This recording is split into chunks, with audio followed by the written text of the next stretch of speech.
Welcome to the Goodyear City Council meeting. We're excited to have you be a part of this important public process. Tonight, you will have the opportunity to address City Council on both non-agenda and agenda items. The agendas and the speaker request cards are located on the tables outside of council chambers. You must fill out a speaker card in order to address the City Council. Please hand in your completed card to the city clerk before the start of the meeting. If the meeting has already begun, please hand it to any city staff. You may also check the "I do not wish to speak" option on the card. This allows you to still voice your opinion on an item on the record without having to speak.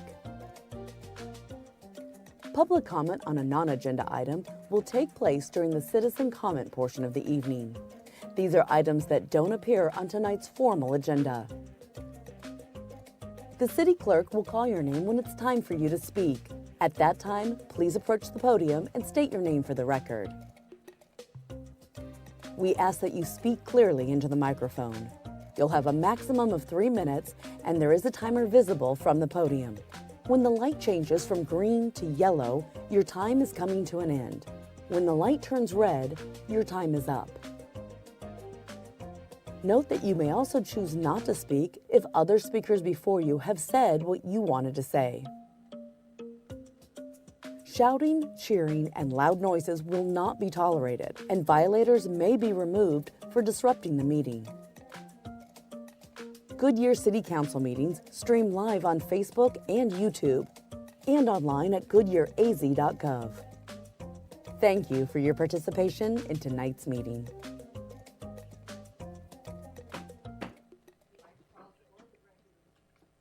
Regular meeting for September 23rd, 2019. Please join me in the Pledge of Allegiance and stay standing for the invocation. I pledge allegiance to the flag of the United States of America and to the republic for which it stands, one nation, under God, indivisible, with liberty and justice for all.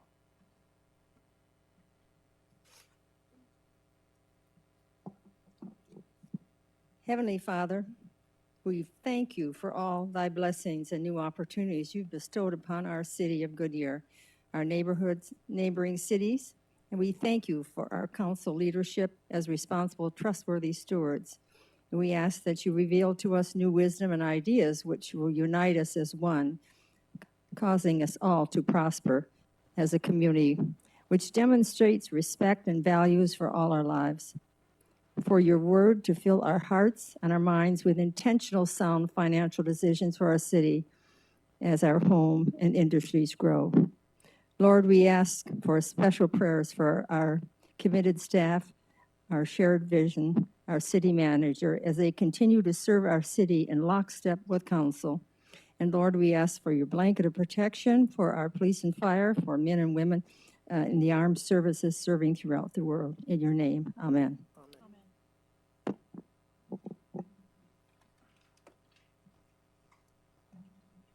I could get this chair up here. Everyone is present this evening. So we have 3 communication items. The first one is a proclamation recognizing October as Domestic Violence Awareness. Mariah Mahoon from the New Life Center is here to accept the proclamation. If you'll come forward, Mariah.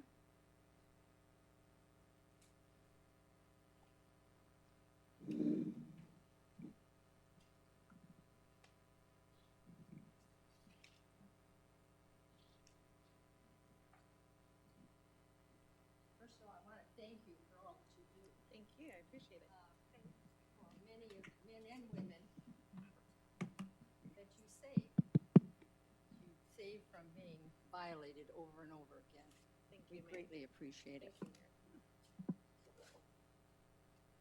Just a moment. I'm not very coordinated. I'll hold it for you. I got it. All right, so here we go, Mariah. Domestic Violence Awareness Month, October 2019. Whereas October is recognized nationally as Domestic Violence Awareness Month, the City of Goodyear wants to demonstrate its support in ending domestic violence and support the numerous victims who are among us. And whereas Domestic Violence Awareness Month provides an opportunity to educate people on the seriousness of domestic violence. Whereas domestic violence is defined as the pattern of forcible control where one partner uses the power to control the other partner. Domestic violence can take many forms, including physical, sexual, emotional, financial abuse. Whereas everyone has the right to live free from domestic violence, statistics reveal that 1 in 4 women and 1 in 7 men will experience domestic violence in their lifetime. Whereas every 60 seconds, approximately 24 Americans are victims of rape, physical violence, or stalking by an intimate partner. Whereas preventing instances of domestic violence is concern, and preventing domestic violence is a community. I'm going to say that again. It's a community responsibility. Finding solutions depends on involvement among the people. Again, among the people, involvement throughout the community, including city officials, citizens, schools, and churches, whereas all citizens should become more aware of how they can prevent domestic violence by building communities where individuals flourish. They flourish in a safe and nurturing environment, and that you certainly work very hard at. Thank you. Whereas all citizens should become more aware, did I say this? They can prevent domestic violence by building communities where individuals flourish in safe and nurturing environments. So, this is my pleasure. Now, therefore, be it resolved that I, Georgia Lord, the mayor of the city of Goodyear, Arizona, do proclaim October 29th as Domestic Violence Awareness Month and urge citizens of Goodyear to work together to eliminate domestic violence in our community. Given on my hand in these free United States and the city of Goodyear on the first day of April 2019, to which I have caused the seal of the city of Goodyear to be affixed and have made this proclamation public. Could we give a round of applause for all the work they do? I'm going to leave that practice one. Now, you wonder why we're all in purple. Well, that's the color of the month in October for this. And so we're going to take a moment and bring the council down, and we're going to take a picture of all the purple we have here today. You're welcome. Thanks again.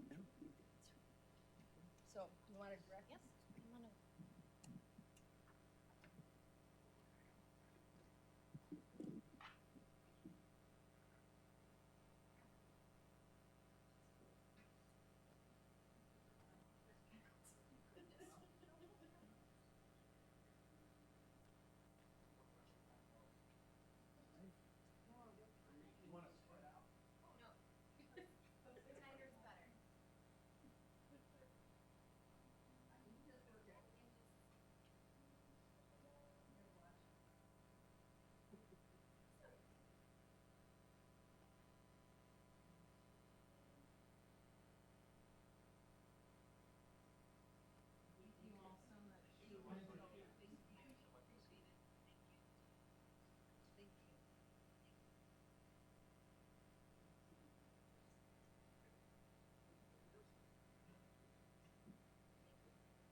All right, the next item is an overview of the Arizona Municipal Water Users Association 50-year role in regional water collaboration. Executive Director Warren Tenney to present. Welcome. Good evening, Mayor and Mayor, Council. you have the floor for Yes, introductions. thank you. Good evening, Mayor and Council. We're honored to be visited tonight by Warren Tenney, who is the Executive Director of the Arizona Municipal Waters Association. Could you He's put going to that share microphone just a little bit closer? all of the great things that that AMWA has been doing over the last 50 years. Being a member of AMWA, it's really crucial for the city. It's a great way for us to stay informed, engage, and ultimately have influence in those things that will impact us in the short and long term. So without further ado, I'd like to introduce Warren Tenney. Thank you. Good evening. Good evening. Appreciate this, Mayor and Council members, for this opportunity to visit with you tonight to talk about working together on water and the never-ending effort to keep our glasses full. If you will indulge me just for a moment to share a little personal story that puts some of this in perspective. My son Nathaniel is 21, and he has been for the last 15 months in Sierra Leone, West Africa. And as a dad, of course, I've had lots of worries, but I'm glad to report that he's happy and having quite the adventure. Recently, Nathaniel has shared that in Sierra Leone, they do not have running water as we know it. They get their water either from a well, a truck, or a dam. And at the place where he is currently living, they have water tanks that are filled periodically from a pipe that comes from the dam. And so when I talk about dam, I do not mean Roosevelt or Hoover Dam, but the dam that you see there on the right. And so twice already they have run out of water. And the situation started to repeat itself again, and the tanks were running dry because there wasn't water coming from the dams. And so Nathaniel gave a call trying to get some help and was told that the pipe had been cut. And so then they were to put out buckets to collect rainwater in hopes of getting some water that way. And then they were told by a maintenance worker, the next day you should have water. So the morning came and they waited and they waited. And then finally there was water. Wow. And this 21-year-old kid's response was, "It's a miracle." Well, these small things that we often take granted for really are a miracle. And it is quite a miracle how we are able to have water every day of the year. And that's a lot, in large part, because of the hard work of your staff, your water utility staff, and making certain that things are always working well and being able to bring water here. We have recognized as a state that we live in the desert, it's arid, and therefore we better wring out every drop of water that we can. And we do that because we know that water fuels our way of life and our economy. 50 years ago, in 1969, the city leaders from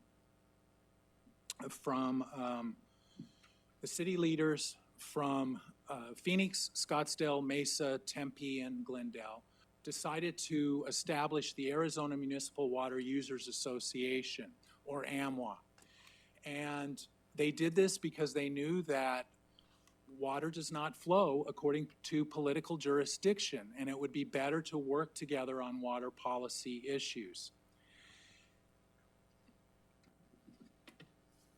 So today, AMWA consists of 10 cities that span this valley. Together, the AMWA cities provide water to 3.5 million people. That is more than half of the state's population. We also provide water to the businesses and industries that are key to the state's economy. We are all linked together, and if in recognizing that if one city in the valley is having a water challenge, we're all considered to be in the same situation. So AMWA provides that forum to work together. During our 50 years, AMWA has played an important role in finding solutions for many of our state's water challenges. A few of our accomplishments include being heavily involved in the passage of the 1980 Groundwater Management Act, as seen in the top left photo. We have also worked with APS and many of our members to have an agreement to be able to deliver reclaimed water to help cool the Palo Verde nuclear power plant. We were also involved in developing the concept for underground water storage legislation that allows us to be able to store water in the aquifer and then use it when needed. We have also worked hard to elevate the importance of reclaimed water as a water supply. And most recently, we have worked with our members to help implement in Arizona the passage of the Lower Basin Drought Contingency Plan. DCP is a key example of how coordinating and working together on these issues gives our municipalities strength in numbers. This included having Javier Sedovich serve on the DCP steering committee along with other municipal representatives. One of AMWA's ongoing and most significant contribution has been in contributing and developing a water conservation ethic here in the Phoenix metro area and in Arizona. For nearly 40 years, Arizona has mandated conservation requirements for the municipalities. In response, AMWA pulled together water conservation professionals to develop a regional water conservation program. From that effort, we now have, each of our cities have unique programs specific for their communities to help residents reduce their water use. Today, AMWA cities are recognized across the country as leaders in water conservation. It is because of this water conservation ethic that we have not had to impose water restrictions during this time of prolonged drought. We are continually working to increase awareness about all of these programs with the public so that they know what they can do as they hear more and more about drought, shortage, and climate change. Today, as we face shortages on the Colorado River and deal with other water supply issues, cooperation among municipalities is all that more critical. At all levels of our cities, we are facilitating discussions to find solutions. The AMWA Board of Directors is comprised of the mayor or a council member from each of our member cities.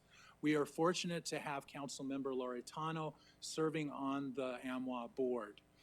We also are engaged with our city's water utility directors and water resources staff, including your staff. In fact, Javier serves as the vice chair for our management board, and Gretchen Irwin and Ray Diaz actively engage in our water resources and conservation advisory groups. As we collaborate and work on issues, AMWA then advocates for our members as we work with the Arizona Department of Water Resources, CAP, and SRP. Our most important advocacy effort is to speak with one active voice at the legislature. A key guiding principle for us as we work at the legislature is, does the legislation strengthen the foundation that we have from the Groundwater Management Act and the 100-year Assured Water Supply rules? Is it smart water policy that will keep the glass full? AMWA will continue to shine a bright light on what Goodyear and our other 9 members cities do day in and day out to provide water. Collectively, AMWA cities employ more than 2,500 professionals that work tirelessly to ensure that water is available to homes, businesses, and industries throughout the year. Because we provide water to those small businesses and large industries, they are able to be the engine that drives Arizona's $320 billion GDP. What binds the AMWA cities together is that we collectively know the importance that we must continually plan and invest in our water supplies and in our infrastructure. Because of this, we can share the message that even though there's a shortage on the Colorado River, there is not a shortage at our taps. It is a miracle what the AMWA cities have achieved, and it all rests on the foundation of smart water policy and management and collaboration. We are proud of what we have contributed the last 50 years, but we recognize that miracles require wise stewardship. Therefore, AMWA is committed to continue to collaborate with Goodyear and with our other member cities so we do our part in sustaining the miracle of water in Arizona. Thank you. Well, thank you. Don't go anywhere. Comments. I'm going to ask the council member Loretano to make some remarks. Is there anybody else who would like to join? Just let me know. Warren, I want to thank you for giving the update. I'm rather new to the committee. I know Joanne and then Bill the vice mayor sat on it previous. And the one thing I find very remarkable is under your stewardship and under AMWA stewardship, even before you, and how you've continued is how well everybody does work together for the common good.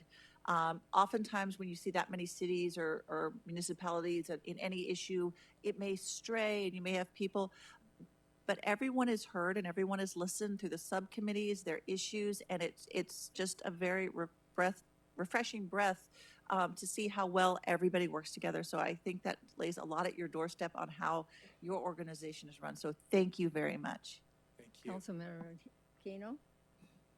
Hi, Warren. First, I wanted to thank you for sharing the story about your son, Nathaniel. It's very touching, and it really shows that water is a miracle in many parts of the world, and we are very blessed and very fortunate. I liked how you said how miracles required wise stewardship, and that's very true.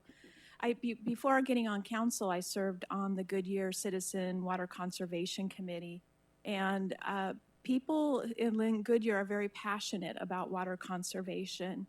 And it is interesting because our ethic is so high that we have not had to impose restrictions, like you said.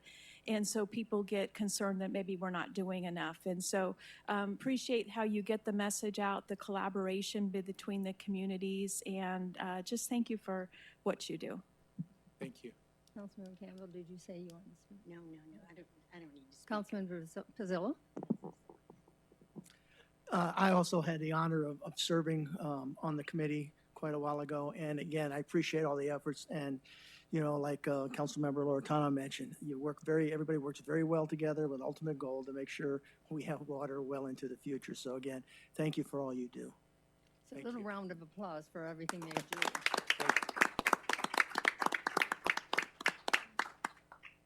Next, we have appointments to the Public Improvement Corporation, which is known as PIC, the Youth Commission, and the Fire Public Safety Personnel Retirement Board. Our Deputy City Clerk, Laura Jarrett, will be presenting. And so then after she's finished with them, yes. City I'm Manager. sorry, Mayor, there's a third communication item. Sorry, what? There's a third communication item. Yeah, okay, I'm sorry, I just don't have it, we have the wrong little, I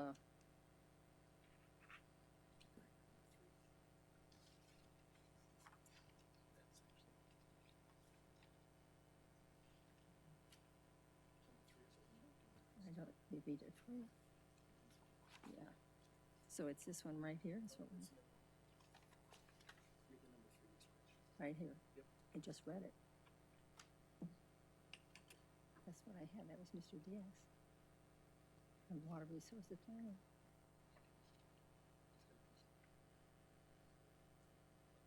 City Clerk, announce the next one up, please. The next item is an update on the Water Conservation Committee recommendations. Water Resources Planning Advisor Ray Diaz will present. Oh, I announced the wrong person.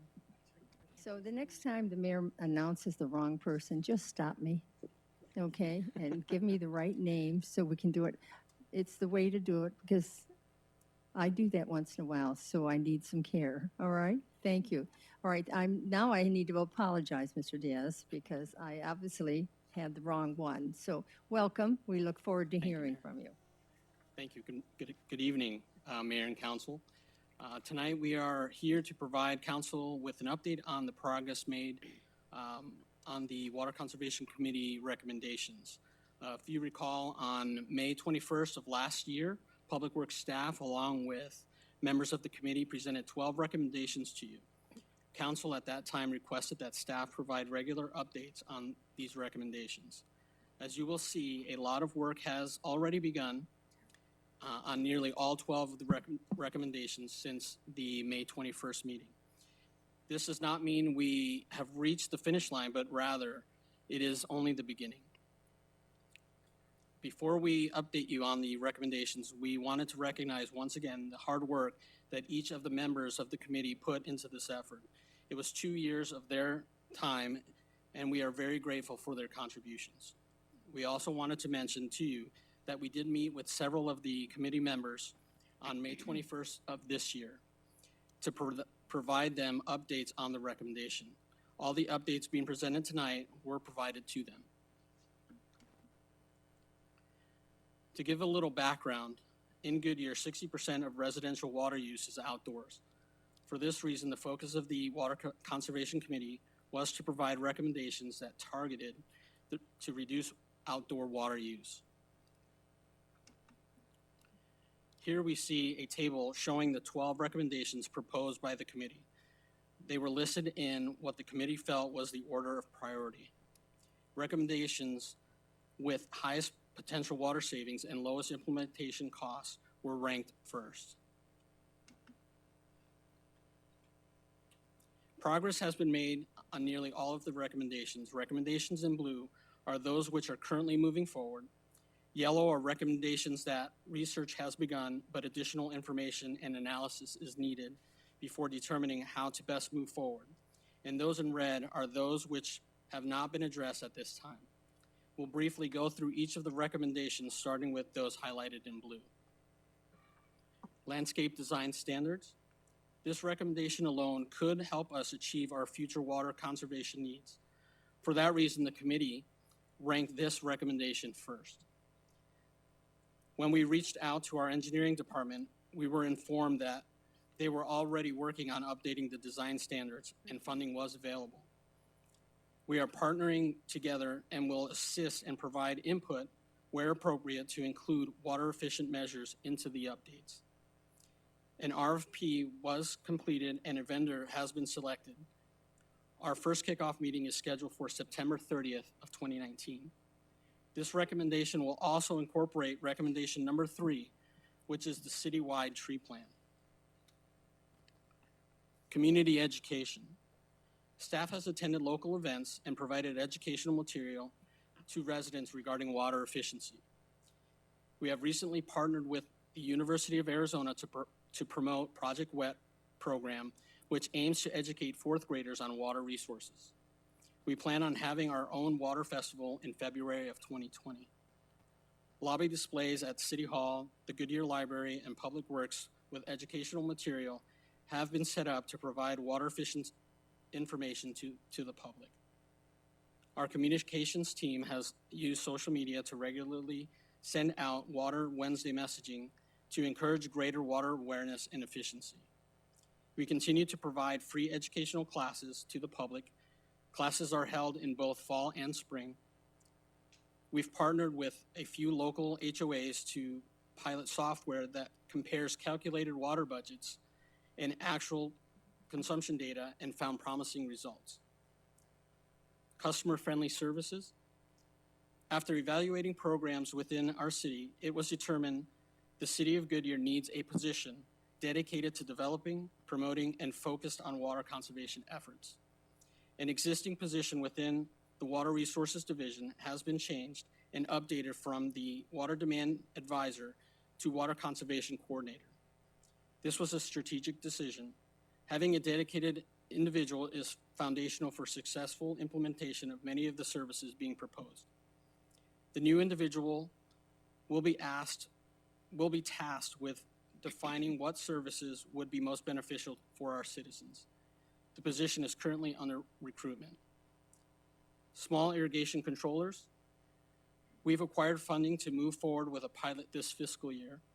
Staff is currently working on a scope for that pilot. Water intensive exceptions. The committee focus was to provide recommendations to help the city be good managers of their water resources. However, there are those industries that, although use large amounts of water, they do bring tangible benefits to the city. This policy is aimed at addressing that. We have a draft policy and are working with key stakeholders within the city to address any concerns. The key to remember is to make a policy that meets council's strategic goal of economic vitality. These are the recommendations we are actively working on and are moving forward. In the essence of time, we will not go into as much detail for the following recommendations, which are in yellow and in red. The recommendations in yellow are ones we have begun research but need to gather additional data for analysis. We want to ensure the programs make sense for Goodyear. For example, a program for front yard turf removal may not be good for Goodyear if we do not have significant amount of parcels with turf in the front yard. We want to fund programs that make the most sense for our city. We are reaching out to our surrounding cities to see what they are doing and reviewing how effective their programs are for water savings. The first recommendation in the yellow category is conservation rate structure. Our finance department is in the middle of the rate study, and we will become more involved in the process as it moves further along. AMI implementation. Public Works staff are installing AMI-capable meters on every new meter install or any meter being replaced. Further research is needed to determine how best to collect consumption data collected with customer engagement. Landscape incentives. Currently, we are evaluating data and information from other local municipalities to determine the most effective incentives. Water main flushing. As part of the integration of our new surface water treatment plant, we are researching the impacts it may have on our existing water distribution system. We are evaluating how flushing fits into the larger strategy in managing the distribution system. Additional research is needed. Irrigation checkups. This program is being evaluated as to whether to perform in-house or outsource the service. The new conservation coordinator position will look further into the program. Those were the updates we had for the recommendations in yellow. The lone recommendation in red is the establishment of a pool committee. The primary focus of staff this first year was to focus on those recommendations that were considered to add the greatest immediate value. Creation of a new committee is a time-intensive venture, and we want to be sure we can commit appropriate resources to moving it forward. For that reason, we do not have an update at this time on that recommendation. As you can see, progress has been made on nearly all of the recommendations in our first year. We hope to continue the trend and have additional updates for you next year and continuing forward on an annual basis. That completes our update on the recommendations, and would be happy to take any questions. Thank you. Thank you for that briefing. It was well done. But this is a hot topic among all the council, so I'm just put it back to the dais. Who has any questions or comments or anything you feel is missing? Councilman Bazilla, did you have a? No, I was just going to make a comment. I hear it all the time about conversation. For every 1 gallon we serve, that's one we don't have to get. So any of this that we serve for future years, save through landscaping or whatever it is that you find out we can actually save the water usage is, I think, good long term. So again, I appreciate all the efforts. I appreciate the efforts of our water committee that's come up with a recommendation, and just keep moving forward. Thank you. Councilmember Campbell? Well, I wanted to thank the committee for their recommendations. I feel that council, I've been on long enough to know that we as a council have actively tried to update the design guidelines for the landscaping part. And I know we have wonderful staff that talks with developers that come in that tell them what we would like to have. And it takes all of us working on it to be able to be successful. But thank you so very much. And don't lose hope if you don't get all of your suggestions rolling all at once. This is, you know how government is. It takes us a little while to vent it all out. But thank you very much. Councilmember Kano? Ray, I just want to say thank you for keeping it on the forefront. I know that it was very important to those who served on the committee that this would go forward and would stay alive, and I appreciate everything that you're doing to keep it going, moving it forward. So look forward to continued updates, and thank you for your support of this. Councilmember Hampton? Yes, I also want to say thank you to for the committee who put this all together as well. I know it was a long process and a lot of hard work went into it, so I appreciate all the time and effort that staff and also that committee did. And then also I appreciate the all the suggestions. I think it'll be exciting to and much needed for our community to implement these changes as we can. So I do appreciate your time and help in putting this together. So thank you. Yeah, the mayor says the same thing. It's been pretty extraordinary how many of them really were so dedicated to this committee that they didn't want to stop. They wanted to move on to another and on to another. And so we're going to reap the benefits of seeing their accomplishments not too far down the road. And we know it's not a fast process. And I'm sure some of the citizens often wonder, sometimes just don't understand that. But it has to do with funding, and it has to do with design, and it has to do with all the construction we have going on in the city. So thank you very much for your presentation. Thank you. Have a good night. All right, yes. All right, so now I'm back on. So now I'm back on to what I've already said, but I'll just say it one more time. Next, we have appointments to the Public Improvement Corporation, the Youth Commission, and the Fire Public Safety Personnel Retirement Board. Deputy City Clerk Laura Jar will present, and we will vote afterwards, and then she'll do an oath. You have the floor. Good evening, mayors and members of council. The City Council Subcommittee, boards, commissions, and committees reviewed applications, conducted interviews, and has made the recommendation to reappoint to the Public Improvement Corporation Michael DeLeo and Kuweth Ewell, and to reappoint to the Youth Commission Patrick Mackey. The fire department members held an election and selected fire member Patrick Doyle to serve on the Fire Public Safety Personnel Retirement Board.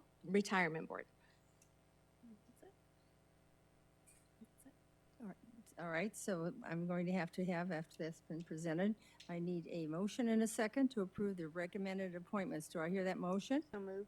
Second. All right, I heard a motion by Councilman Campbell and a second by Councilman Hampton. Any discussion? All right, let's vote. For all in favor, say aye. Aye. Opposed? The ayes have it. So we're back to you, Deputy City Clerk. May I please have Patrick Mackey and Patrick Doyle come up so that I can swear you in?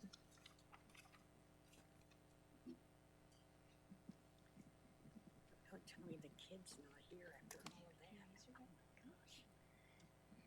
I state your name, I, Patrick Doyle, do solemnly affirm do solemnly affirm that I will support the Constitution of the United States that I will support the Constitution of the United States and the Constitution and laws of the State of Arizona, and the Constitution and laws of the State of Arizona, that I will bear true faith and allegiance to the same and I will bear true faith and allegiance to the same, and defend them against all enemies, foreign and domestic, and defend them against all enemies, foreign and domestic, and that I will faithfully and impartially and I will faithfully and impartially discharge the duties of board member and discharge the duties of board member according to the best of my ability. to the best of my ability, So I do affirm. so I do affirm.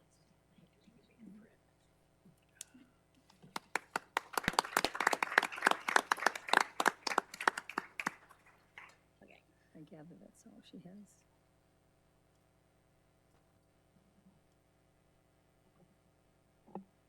All right, now is the time for citizens who would like to address the City Council on any non-agenda item within the jurisdiction of the Goodyear City Council. Do we have any speaker cards?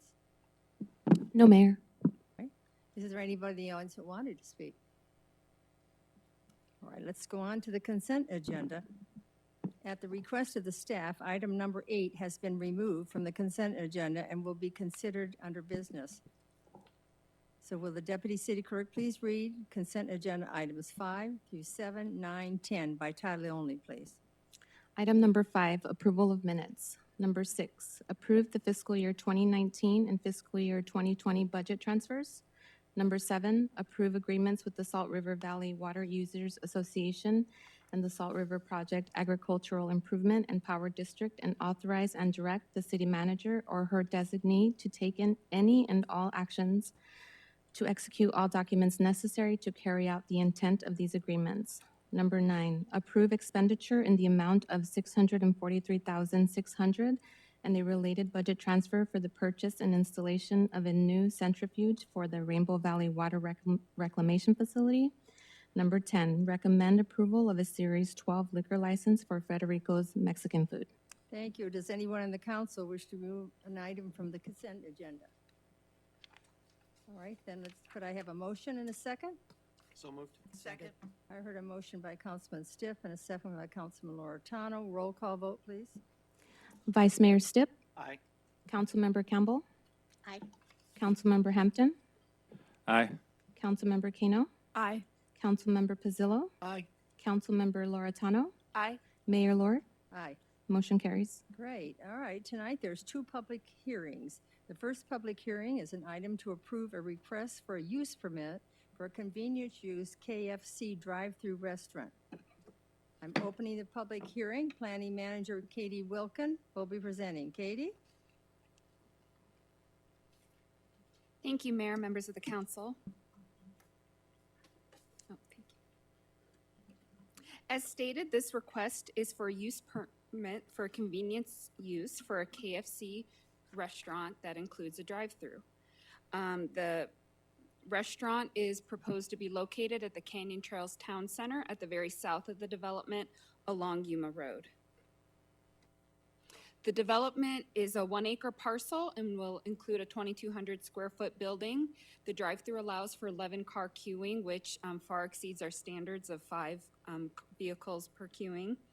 The window faces, the drive-through window faces north into development, and the menu board faces east into the private driveway, which meets our standards.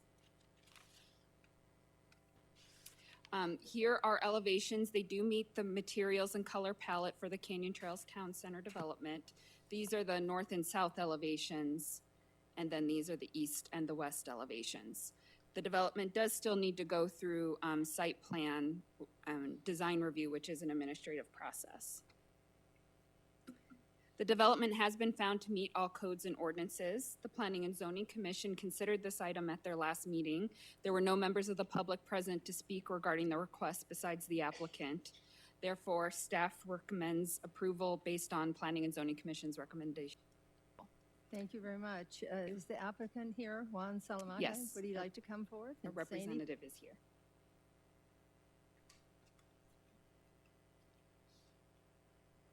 Hello. Hello.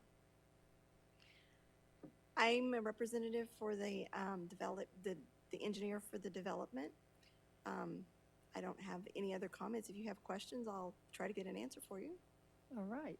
All right, well, we'll see how this vote goes, and you'll be saying welcome in just about a few moments, so you can Okay. be seated. Council will call you up if there's a question, okay? Thank you. Are there any other speaker cards? No, Mayor. All right. Then I'm going to close the public hearing. Can I have a motion, a second, to approve a request for a use permit for the convenience use drive-through restaurant to be constructed within the Canyon Trails Town Center PAD located at the northeast corner of Cotton Lane and Yuma Road, subject to stipulations. Do I hear a motion? So moved. Second. I heard a motion by Councilmember Kano and a second by Councilmember Stiff. Open for Councilman Pizzillo. And you were just waiting for me to do that again. Yes, Councilman Campbell. I've got a question. Katie, do you know, is this location going to be a corporate store or is it a local franchisee? I do not know the answer to that. Does the engineer person know?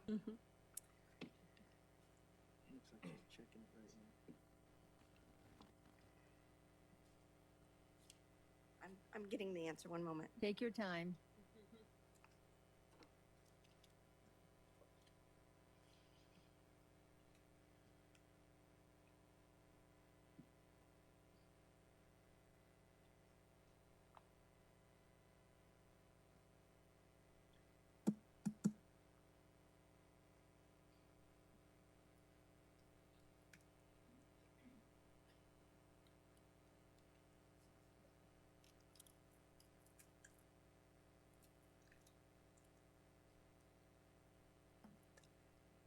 That's all right.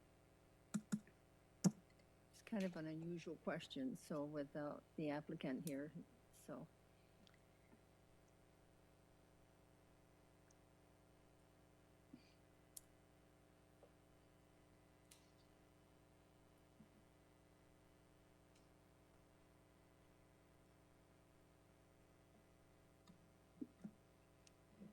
Technology. I'm sorry. right. It's taking a Don't- moment. Well, Oh, that's okay. Let me just ask the We can council find out. person, what. Well, we have several local businessmen that own a lot of the local franchises and they're local people. And that's all I wanted to know. Is this a local owner? We just had Off the Hook meat company come in, and it's wonderful. It's a local company. And when I first moved to Goodyear a long time ago.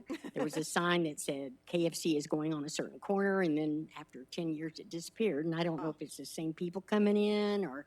This is a local, owner. He has one partner in Phoenix and one in Houston. Perfect. We love having local people come with franchise in Goodyear. That's all. We just wanted to say welcome. And when you identify yourself working for the engineer, you won't be back behind the counter when we come in. No, I And so- won't. I'm actually working with my brother-in-law who owns the engineering company. Oh, I wonderful. live here locally and he lives in Houston. Wonderful. Well, thank you. Tell them how delighted we are they're coming to Goodyear. We've been waiting a long time to have a KFC here. Okay, I'll let him know. Thank Thank you you. so much for coming up. You're welcome. All right. So discussion is ended? All right. Oh, Councilman Pizzillo. No, I just want to echo that. Probably the rest are going to do the same thing. Just welcome to the city. Ready? All right, let's vote. All in favor, say aye. Aye. Aye. Oppose? The ayes have it. Welcome to Goodyear. I'm looking forward to that one in Goodyear. Yeah, me too. Yeah, me too.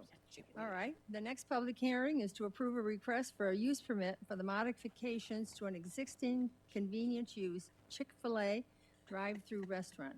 I'm going to open the public hearing. Planner 3, Steve Carecci, presenting. Steve? Good evening, Mayor, Council members. We have a use permit for the existing Chick-fil-A. And this is the site here, Dysart Road, just west of Dysart. It's about 1.3 acres. It's within the Palm Valley Cornerstone development, which is anchored by Lowe's here. Zoning for all of this center, it's mixed use, commercial, part of Palm Valley Phase 1, approved in 1989. Site plan for Chick-fil-A 2003. And the owner has indicated to staff, very busy site.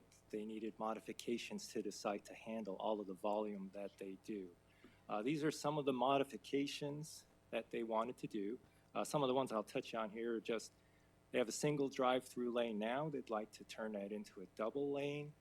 With that change, though, will come with the removal of some parking spaces on the site.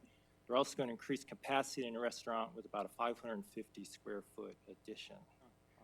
Because this is a use permit as defined, a convenience use is defined in the zoning ordinance, modifications of this extent did require the applicant to go back through the use permit process. So that's why you have this item before you tonight. And this is the site, the proposed site plan submitted with the use permit. Just wanted to point out, this is the location of the drive-through lane. You can see now the additions will cause 2 drive-through lanes now to come through. They'll converge then and wrap around the building as they do now. This is the addition here on the west end of the building here. And so after all this is done, they'll have 39 parking spaces on the site. So they'll be a little short, so they'll have to take parking from the rest of the center, but there is a surplus in the center, and there is a shared parking agreement within the center.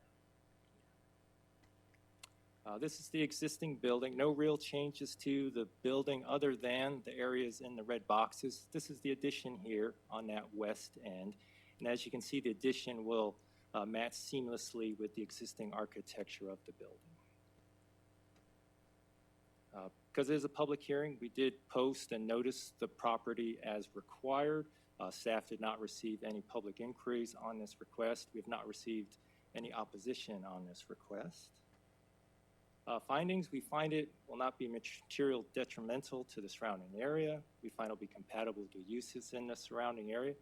Planning and Zone Commission, they heard this at their meeting September 11th. No opposition at the commission hearing.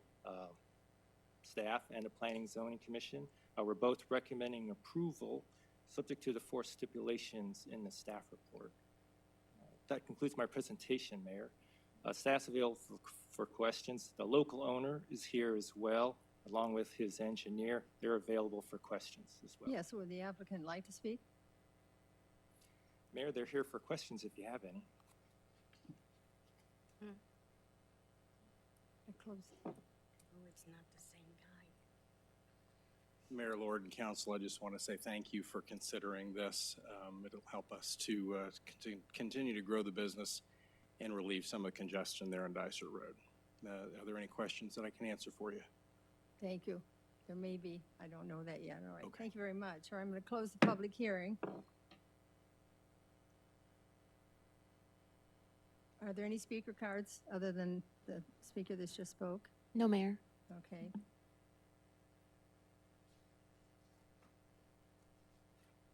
Can I have a motion, a second, to approve a request for the use permit to allow the building and site modifications to an existing convenience Chick-fil-A drive-through restaurant and a property zone PAD, planned area development, mixed-use commercial, subject stipulations? Do I hear a motion? So moved. Second. I heard a motion from Councilmember Stiff and a second by Councilmember Hampton. Open for council discussion. Councilman Loretano? I just want to say thank you for bringing that forward. You have a very, very successful business, and for even how busy it is, you move it very quickly and try to relieve the congestion. So thank you for thinking of another idea to keep removing the congestion. The additional 550 square feet and how we will set up the drive-through will allow us to almost double the capacity through the drive-through. And you'll still probably be packed, so I think we it's will good to be. see. It So, is. great Just know that business. we're looking for additional property in Goodyear, so that's, Oh, that's great. good. Councilmember towards Hampton? Estrella. Councilmember Hampton? Yeah. I was just say the same thing. I mean, you're very successful there, so it's a good problem to have to need to expand. And my kids and I frequent that very often. And to Ms. Loretano, Councilwoman Loretano, it's the point as well. Yeah, we'd love to have another one near Cotton Lane or wherever you'd like to put it in Goodyear as well. You're naming So, this street now, huh? so yeah. So thank you very much. It's our pleasure, honestly. Councilman Spasillo?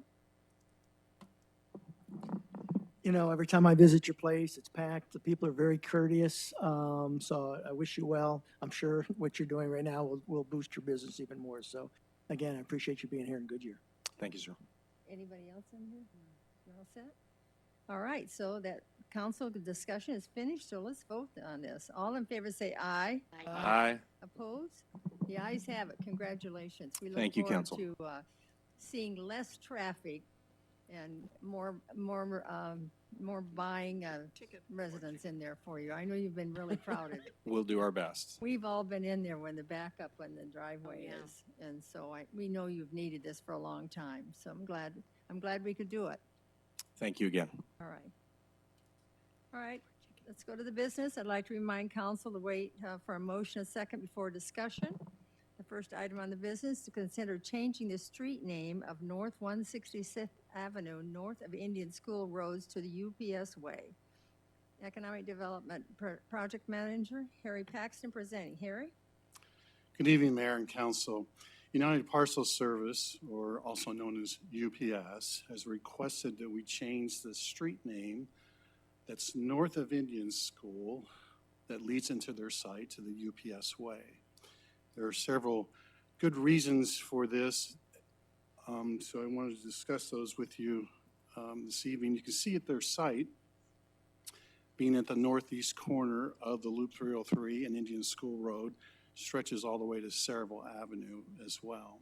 It's probably, I think it is, the largest site in our city of any employer, 137 acres. You can see there in that depiction of their site, the customer service center, where they provide service to customers that will have domestic as well as international shipments. And so they need to find an easy way to get to the site instead of going over to Saraville and making a mistake of trying to enter off of that and then being associated with all the trucks that will be over there. So the UPS Way site, or name of the street, of changing it from 166th Avenue to the UPS Way, only north of Indian School Road, which is actually becomes a private drive into their site.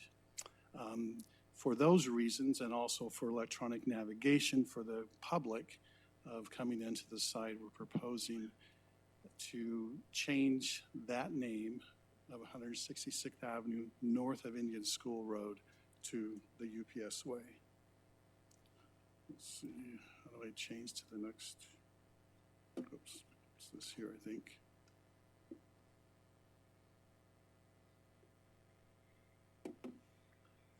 Question here. Oops. Anyway, there, thank you. So as I mentioned earlier, the customer service center will serve the public. The site is 137 acres. The new name does not conflict with any of the existing street names. It is just one private drive basically going north to the site. And the existing property owner of the UPS site, and there's only one property owner of that 137 acres, is in support of this name change. Happy to answer any questions you might have, as well as UPS does have a couple representatives here. Charles Hoover's here, as well as Robert Upton from Would the applicant like to UPS. speak, or?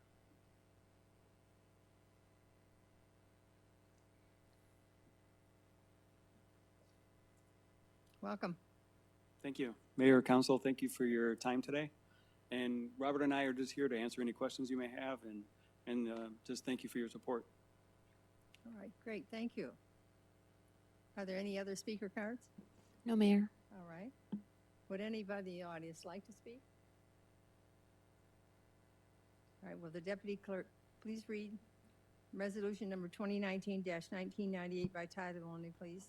Adopt resolution number 2019-1998, authorizing a street name change for North 166th Avenue, north of Indian School Road, located east of the Loop 303 freeway, to the UPS Way in the city of Goodyear, Maricopa County, Arizona, and establishing an effective date. Thank you very much. Can I have a motion, a second, to approve the resolution number 2019-1998? Do I hear that motion? So moved. I heard a motion by Councilmember Kano and a second by Councilman Loretano. Open for council discussion. Councilman Hampton. Yeah, it's been exciting to see your building getting complete and building and getting bigger and bigger and getting more and more complete. I saw that you had the now hiring sign on your wall too, which is pretty exciting as well to start that phase of the project. And then, yeah, I think it's appropriate, and I think it's a good way to have the UPS Way as the street also. I had a question about the customer service center. Do you know what the scope? I'm just curious, so when I tell people, should a person who just wants to mail something normal go there, or should it be someone who actually has a small business and trying to do larger scale type mailings? Good question. No, the customer service center is open for anybody who wants to do any kind of shipping or anything at all. Almost like the post office, but just with UPS. Open to the public. Okay, I just want to make sure when I talk to people about, yeah, you can go there, anybody can go there type thing. Yeah, anyone can go. Great. Thank you. All right, thank you. Any other comments? Well, I think we're very pleased. A number of people keep driving by before it was completed and wondering what was going to be built on all that land. But it looks great. And I think the idea that we can actually use that during the holiday times to mail packages and things for that side of the city, that it's wonderful. So we're glad you're here. So welcome. And we're going to vote on this now. Thank you. Okay. Thank you. Roll call. Do I have a roll call for this one? Roll call vote, please. Vice Mayor Stipp? Aye. Councilmember Hampton? Aye. Councilmember Kano? Aye. Councilmember Pizzillo? Aye. Councilmember Loretano? Aye. Councilmember Campbell? Aye. Mayor Lord? Aye. Motion carries. All right. Welcome. Thank you very much. You're welcome. All right, the next item is number 8, to consider approving the final plat of Estrella Parcel 7.1. Katie, Planning Manager Katie Wilkin presenting again. Katie? Maybe we ought to put you in the front seat, Katie.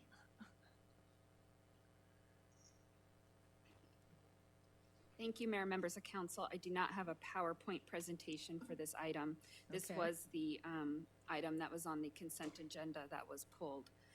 The final plat is a request to subdivide about 20 acres into 80 lots. It's located in the Montecito development at the northwest corner of Estrella Parkway and Calistoga Drive. This is a fairly typical final plat. The reason it was pulled from the consent agenda is that we are requesting the modification of 2 of the stipulations that were included in the staff report. The first modification is to stipulation number 1, and we request that it be struck in its entirety. The stipulation requires a 25% payment on the traffic signal. Now, we're not saying that Newland isn't responsible for the traffic signal payment. It's just the way this is worded conflicts with the zoning regarding the timing of the payment. So they are required to pay their fair share for the traffic signals, and it is covered by the zoning. So it's not needed in this final plat stipulation. So again, we request that stipulation number 1 be stricken. Then stipulation 2, which would now be stipulation number 1, part of the property is included within a floodplain, and that's subject to the Clomer-Lomer process. So the stipulation requires that the Clomer-Lomer process be conformed to before building permits can be issued on the property. However, due to the time it's been taking FEMA to review submittals, the applicant requested some relief to this requirement, and that model homes be allowed to be permitted after the Clomar has been completed, but before the Lomar has been completed. The engineering department, development services department, and legal department all reviewed this request and agree with the applicant and are supportive of this change. So we would request that stipulation number 2 be replaced with the following language: that no construction permits for buildings within the platted property shall be issued until FEMA has issued an approved Clomer for the platted property, except as follows. Permits for model homes within lots 16, 17, and 18 shall be permitted prior to receipt of an approved Clomer. No construction permits for buildings on lots 40, 48 through 58, 61 to 72, and 77 shall be issued until FEMA has issued an approved Lomer that removes the lots from the existing floodplain. So in summary, staff requests that you approve the final plat for Estrella parcel 7.1 with the deletion of stipulation number 1 and the modification to stipulation 2 as stated by staff. Very good. So is this motion that we have here, carry that in when I say, can I have a motion, a second, to approve the final plat for Australia, partial 7.1, subject to stipulations? Does that cover it?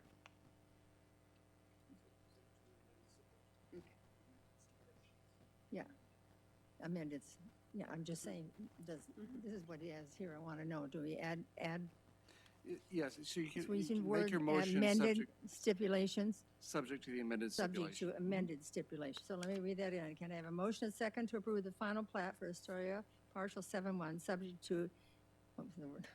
Amended stipulations. Do I hear a motion? Second.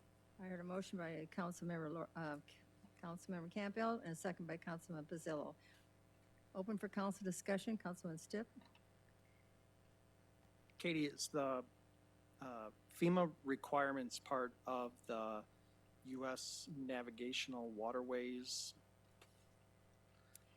I don't remember the connection. Does anybody? I need assistance. And the reason that I'm asking that question is there's rumor that that's going to be significantly modified in the beginning of 2020.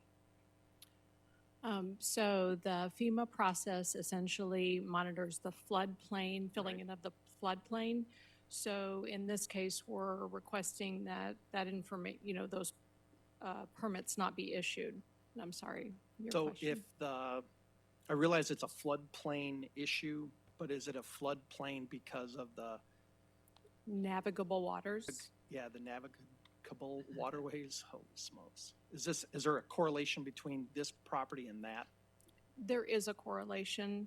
So if the federal government were to significantly overhaul or almost effectively strike it and not make this where this no longer is required, have we wound ourselves into a jam by requiring this? I mean, if it no longer is required, you know what I'm saying? And again, I apologize, I don't know the change that you're referring to. What we're saying on this particular one, if I could maybe without a map present. So of the 80 lots, I'm going to say that there's approximately 30 that are in the floodplain. So the Clomer is a conditional letter of map revision that essentially talks about and explains the grading that's going to take place to bring those 30 lots out. That needs to be approved, has been approved by us. and it's been passed on to FEMA. They're in the process of reviewing that document right now. I've had a few outstanding questions that they're getting for clarification. The 3 model homes that have been requested by Newland are actually outside of the floodplain, so they're in one of the 50. So this essentially doesn't impact that at all. Then as we move forward, the LOMR, which is actually once the grading's taken place, you do a survey on that grading, and then you submit that in support of your LOMR, and now it's a letter of map revision. And so that essentially puts in place what's happened and you're validating it. So I'm not sure if any changes in the future would affect that at all, because that's would then be an existing condition. Okay, so the only reason that I was asking for Pete, because I see him struggling around the post there, I just wanted to make sure that we weren't going to do anything that was going to prohibit you later if something went away. I'm in support of the whole thing. I think moving forward is the best thing to do to keep the wheels of progress moving along while we wait for the federal government to kind of get it together. So you've answered my question. I just wanted to make sure we weren't unnecessarily holding ourselves or this project down. And thank you for that clarification. However, I don't believe that this would change in any way. Okay, perfect, thanks. So basically, there would not most likely be any delays. No, this is actually allowing him to move, Newland to move forward ahead of schedule. All right, great. Any other discussion? Excuse me? Any other discussion over here to the right? Okay, well, let's vote on it then. All in favor, say aye. Aye. Opposed? The ayes have it. All right, let's go down to number 14 on business, to consider approving the preliminary plat for Prologis Commerce Park at Goodyear. Planner 3, Steve Correcchia will present. Steve?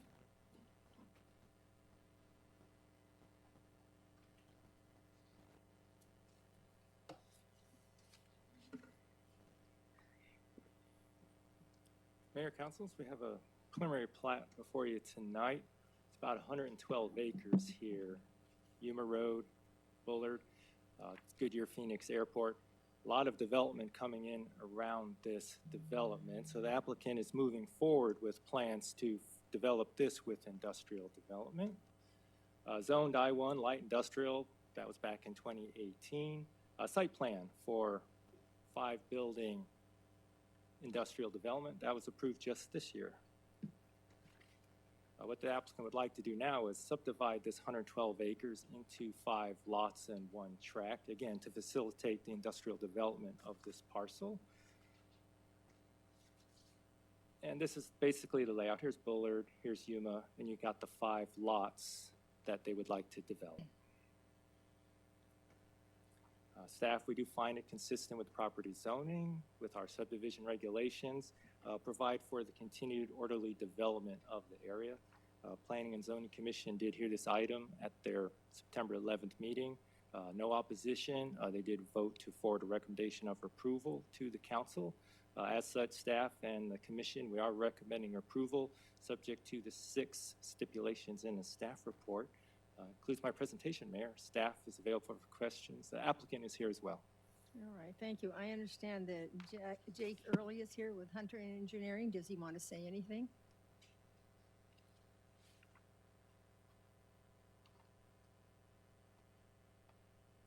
Good evening, Mr. Early. Hello, Mayor and Council. I appreciate the opportunity to stand here in front of you. I was the civil engineer that prepared the preliminary plat for this project, and if there's any questions, I'd be happy to answer. Thank you. As soon as they do a motion, I'll ask them if they have any questions. So thank you very much for coming forward. Any other people in the audience like to speak? All right, then can I have a motion a second to approve the preliminary plat for Prologis Commerce Park at Goodyear, subdividing 112.38 acres into 5 lots and 1 tract, generally located at the northeast corner of Bullard Avenue and Yuma Road, subject to stipulations. Do I hear a motion? Second. I heard a motion from from Vice Mayor Stiff. I'll get it once time in the meeting, and a second from Councilman Pizzillo. Open for council discussion. No, Councilman Hampton. I just had a question about access for the road there. Does the west side of that property touch the road that goes from Michael Lewis down to Yuma? Or is there still space there? No, it's on the other side, I think. I see like a cul-de-sac here, but I wasn't sure if it touched it or not, if it went that far. It's hard to see. I know we're building a lot, so it looks like farmland in the presentation, but it's not farmland anymore. Mayor, council members, the site will have access from all three roadways. So for long here, and again, as you notice, this cul-de-sac here from 143rd. Okay. Okay, thank you for, now I see it here. It was turned away, I don't know, in the other presentation. I didn't notice it, so, okay, thank you very much. Thank you. Any other questions? All right, let's vote on. All in favor, say aye. Aye. Opposed? The ayes have it. Thank you very much. The next item of business is number 15, approving a preliminary plat for Australia parcel 9.28. And Katie Wilkin is back again. Thank you again, Mayor, members of the council. This is a preliminary plat that proposes subdividing approximately 18 acres into 64 residential lots. It's located in the Montecito development of Estrella, northwest of Willis and 181st Avenue. The proposal includes minimum 50-foot wide lots and 24% open space. This development, let's see, just so you know, it is dependent upon the next preliminary plat, parcel 9.3, to provide its secondary emergency access. So it'll come in here. So there is a stipulation number 1, which requires that this preliminary plat cannot be recorded until parcel 9.3 is recorded, because that parcel 9.3 provides the secondary emergency access.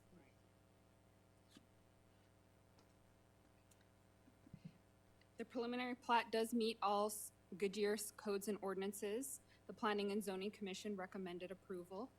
That concludes my presentation. I'm happy to answer any questions. Thank you. Are there any speaker cards? No, Mayor. All right, would anybody in the audience like to speak? I'd like a motion and a second to approve the request for a preliminary plat approval for Australia parcel 9.28, subject to stipulation. Do I hear that motion? So moved. Second. I heard a motion by Councilman Loretano and a second by Councilman Hampton. Open for council discussion. All right, let's vote on it. All in favor say aye. Aye. Opposed? The ayes have it. All right, let's go to item 16, is to consider approving the preliminary plat for Australia parcel 9.30. And Katie Wilkin, Planning Manager, presenting once more. Thank you. As I stated in the last presentation, this parcel is located just next to the one we just discussed. It includes about 15 acres, which will be subdivided into 62 residential lots. Similar lot design, 50-foot wide lots.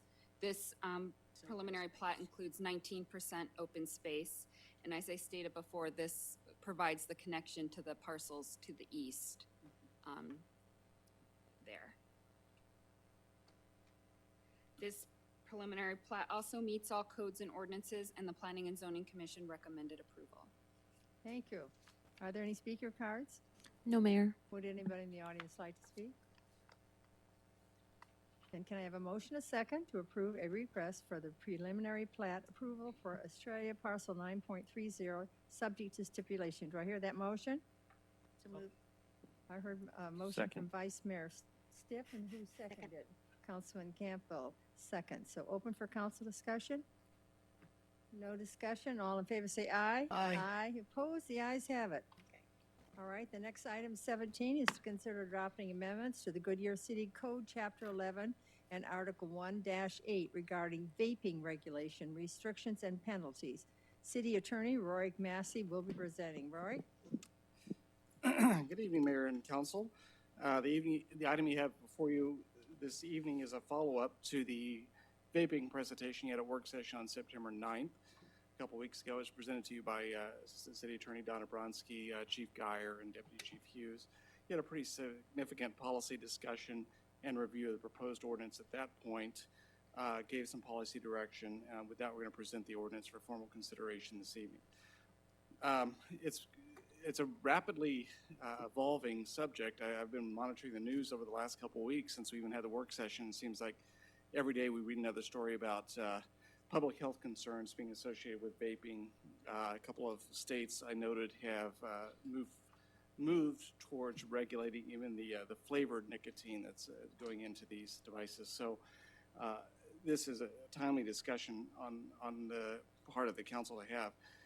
The action you're going to have this evening amends our 2002 non-smoking ordinance. Now, back in 2002, you may recall you could go into a restaurant and ask for smoking or non-smoking section.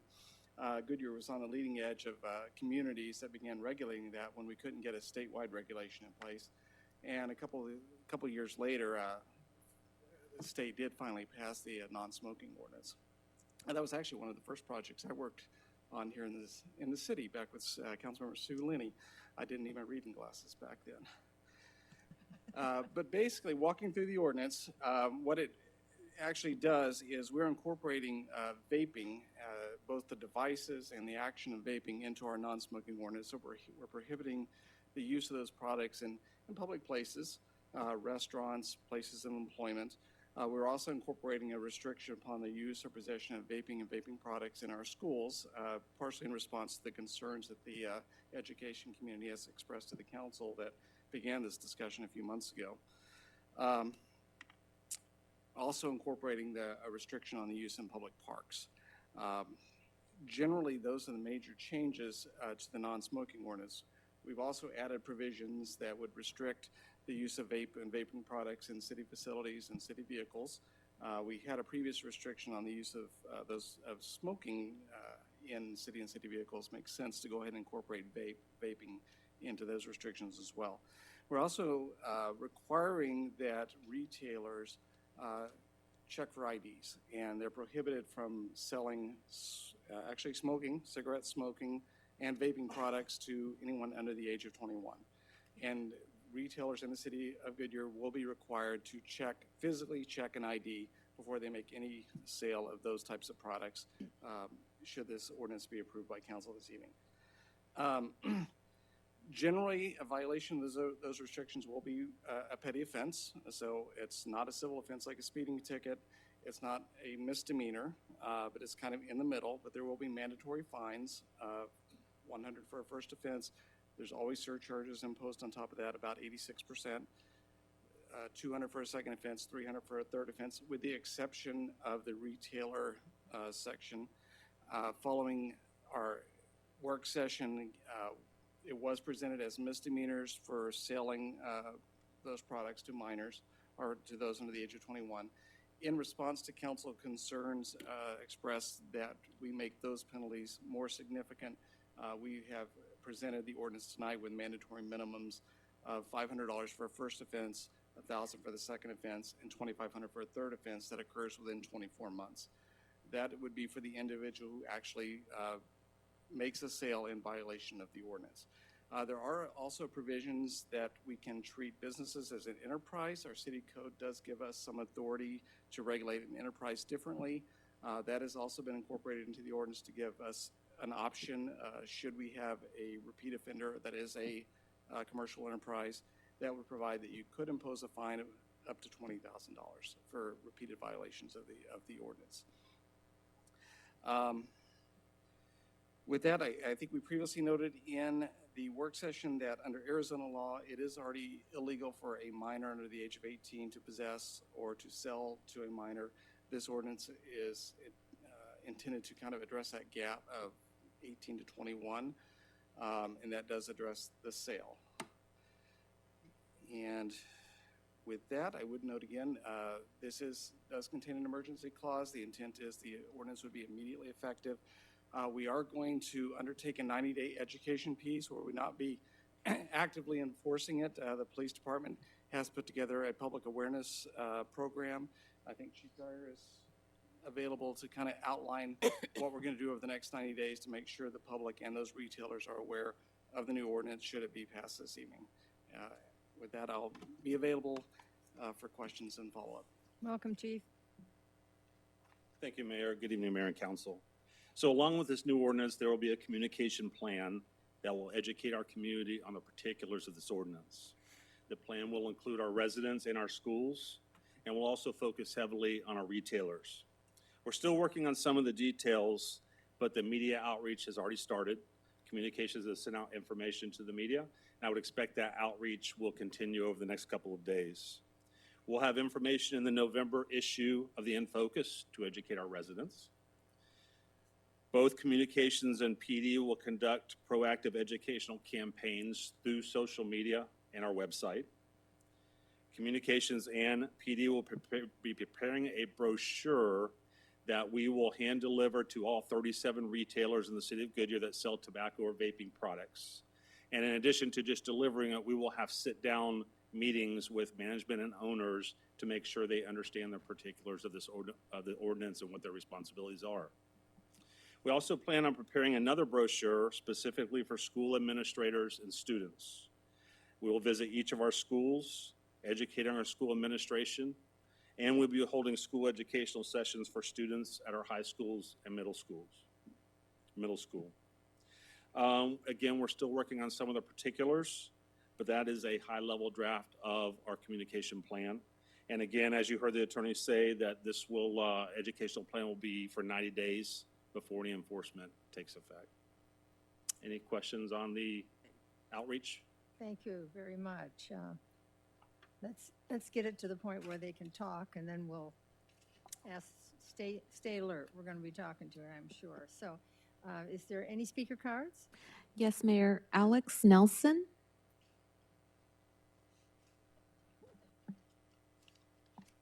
I thank you, council members. I'm sorry, just let me quickly get there. I don't know if you've been before us before, but you're limited to 3 minutes. The yellow light will let you know you have 20 seconds left to speak. Before you begin to speak, identify yourself clearly by stating for the record your name and if you are a Goodyear resident. I own a business in Goodyear. My name is Alex Nelson. Great, thank you. Go ahead. So recent events have caused a lot of confusion that I'd like to clear up. There's news tell us over 600 cases involving vaping that is talking about lung disease and 6 deaths. What they don't mention and what they're leaving out is that every one of these cases was due to a vitamin E acetate. Vitamin E acetate is a chemical used in homemade black market illegal cartridges to thin the consistency of THC, not nicotine. In fact, over the last 10 years, the number of any lung-related illness due to vaping, nicotine, or e-cigarettes is 0. The yearly number of deaths from smoking cigarettes, however, is 480,000 a year. So what I'm afraid of with this is that we're just criminalizing vaping, and it really seems like somebody big and powerful is pushing this initiative. And I think one of the reasons is we took a $7 billion bite out of big tobacco. One of the problems with that lies at the state level. Not a lot of people are aware of this, but more people are becoming aware of something called the MSA, or the Master Settlement Agreement, of which Arizona entered into on November 23rd of 1998. Now, this agreement states that big tobacco companies would provide yearly payments to the states in exchange for the states dropping lawsuits against them regarding smoking-related deaths and expenses. The amount of money big tobacco would give each state was based off of the sales of cigarettes in that state directly. Now, the other problem is that the states wanted all that money right up front, so they sold bonds based against that money, and now they don't have any way to pay them back because cigarette sales started dropping drastically as people moved to an alternative that was proven to be 95% safer than smoking cigarettes, to try and help them quit. Now, you would think that our politicians that we voted in and we pay their salaries to look out for our best interest would be thrilled. So why aren't you? Why are we continuing to criminalize vaping? Now, I have no problem enforcing the laws that we already have, but is all you're going to do is hurt the sales of small companies here in Goodyear that you guys represent. And honestly, what we need to do is increase the fines for children that are caught smoking. Increase them to the point to where their parents start paying attention. Parental accountability is one of the biggest problems we have in this nation right now. Everybody just passes the buck. It's not my fault. It's not my fault. Increase the fines for children caught smoking or vaping until the parents do start to notice. And I am a retail owner of a vape store, and I fully support increasing the fines on vape stores that get caught selling to youth. and increase them and increase them and increase them until they start paying attention. That's what I'd ask. Thank you. Thank you very much. Are there any other speaker cards? No, Mayor. All right, thank you very much. Okay, will the Deputy City Clerk please read resolution number 2019-1994 by title only, please?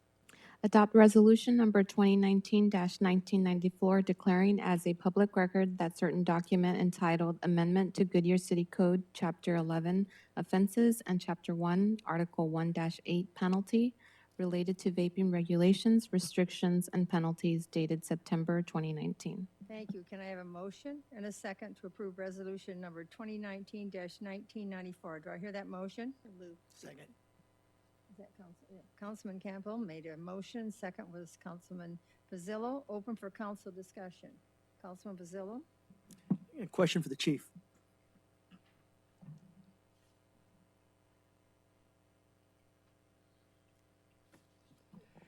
Hi, Chief. I think a key to all this too is your outreach program. You know, I was talking to somebody the other day, a parent of a person who has a student at a middle school and was unaware of the number of vaping calls that are going to the high schools and the grade schools and et cetera. Was unaware of it, but the student was well aware of it. Okay, it seems to always be the case. The student knows what's going on, parents don't know what's going on. My concern is always to keep it out of the hands of the kids. And I know some of the issues have been things being added to the actual stuff that goes into the actual machines themselves. But again, there's so many knockoffs out there. I would prefer to try to keep it out of their hands. And that's pretty much, in my view, what this ordinance is doing. It is keeping out of the hands of the kids. Because if you raise it to 21, those at 21, all right, don't necessarily hang out with those at 17, 16, and 14, as opposed to those 18 that may end up getting it, sharing it with their siblings, with those that are 14, 15, and 16. So the goal for me is to keep it out of the hands of the kids, all right? From an adult standpoint, when you're over 21, you make your own decisions. But I still think at some point they're going to have to look at some of these knockoffs that are out there that people are putting these things inside this equipment itself. So I think the outreach is important. I don't know how difficult it would be, especially for those that are tampering or putting things inside these vapes, to get somebody who's had these issues to speak in front of these kids, because it's always when you're speaking to teenagers or young teenagers, who are they going to listen to? Are they going to listen to you? Are they going to listen to me? Are they going to listen to somebody who's experienced something that was not very pleasant? So I think it's really important to try to get that message out there to the schools and to the parents, to get it out of the hands of the kids. I wish you luck on figuring out how to go about getting them to listen to that. Because if I'm mistaken, you've had hundreds of calls annually at the schools regarding vaping instances. Is that correct? Yes, there was about 150 at our 3 schools, Okay. yes. And that I'd rather get down. And I'd rather be proactive here. I realize there's some that are issues. In fact, there's some states that have already gone to the next step on these. And there has been some health issues as a result of adding some of these chemicals to these pieces on there. But to me, I think the state at some point is going to have to step up and bring this whole thing home. But until that happens, I would rather be proactive and trying to keep it out of the hands of the kids. And then hopefully the cities can work with the state to address those issues. Thank you. Thanks. Anybody else on this side? Laura? Kano? Thanks. Thank you, Mayor. You know, this came to our attention through the meetings with you and hearing from the SROs about all the vaping calls at school. And I was just curious about, I don't know that we ever talked about it, about these various devices when they're caught at school with them. Are they confiscated? I mean, because is possession an issue with these devices? Yeah, so if it's just tobacco or flavoring, the school will handle these cases administratively. When it comes to THC or other illegal substance, that's when the SROs will get called in. We will make an arrest on the student, yes. And they'll receive school sanctions too. Okay, thank you. Councilman Campbell? Well, Chief, I want to thank you for bringing the ordinance forward. We have really talked a long time about this and thought about it, and the school principals came to us and asked us to do something. They're losing hundreds of hours of an instructional time, and it is an epidemic right now in our schools. And this is why we're moving forward with it. I understand it's going to be a challenge to communicate to everyone the new rules, but it sounds like your plan is very well thought of and it's going to be able to be implemented. The schools will certainly cooperate with us because they're the ones that are asking for help so desperately. And like Councilmember Pacillo said, we want to keep the vaping out of the younger children's hands. I've heard in the last couple of days, younger children, even in elementary school, trying it because big brother or big sister has it and they want to see what it's like. And it is something that we need to step forward because right now the legislature isn't acting on it. We need to act now to save our city and to save our kids. Thank you. Councilman Lorentano. I want to thank the chief and the city attorney and the city manager and everyone involved and our mayor and this council for coming forward on this issue. I'm a mom, as I've said, of 2 high school kids, and we've talked about this. You know, there's junior and there's sophomore, and the kids know who's getting it. The kids know which stores will sell to them. They are quite clear. My son said, yeah, everybody knows it's, I'm not going to say it out loud, it's this store. And so they know. So I think there's some congratulations that this has now become, it's a health crisis in our kids. This is nicotine. This is a substance. This is a carcinogen that young children are sucking into their lungs. I know there's been, the flavor has been, the federal government's looking to ban that. Walmart's taking it off their shelves. CBS, Viacom, Warner Media, no one, they're stopping advertising. You're seeing effects of these substances on people that are really young, and it took us, you know, decades in many cases to see all the causes that cancers and everything that was tied to smoking. So I really do appreciate this. There's some areas I would like to see stronger. I think the goal here is to keep it out of the kids, and then the other goal is to keep it out of the parks, to keep it off the trails, because there is secondhand smoke.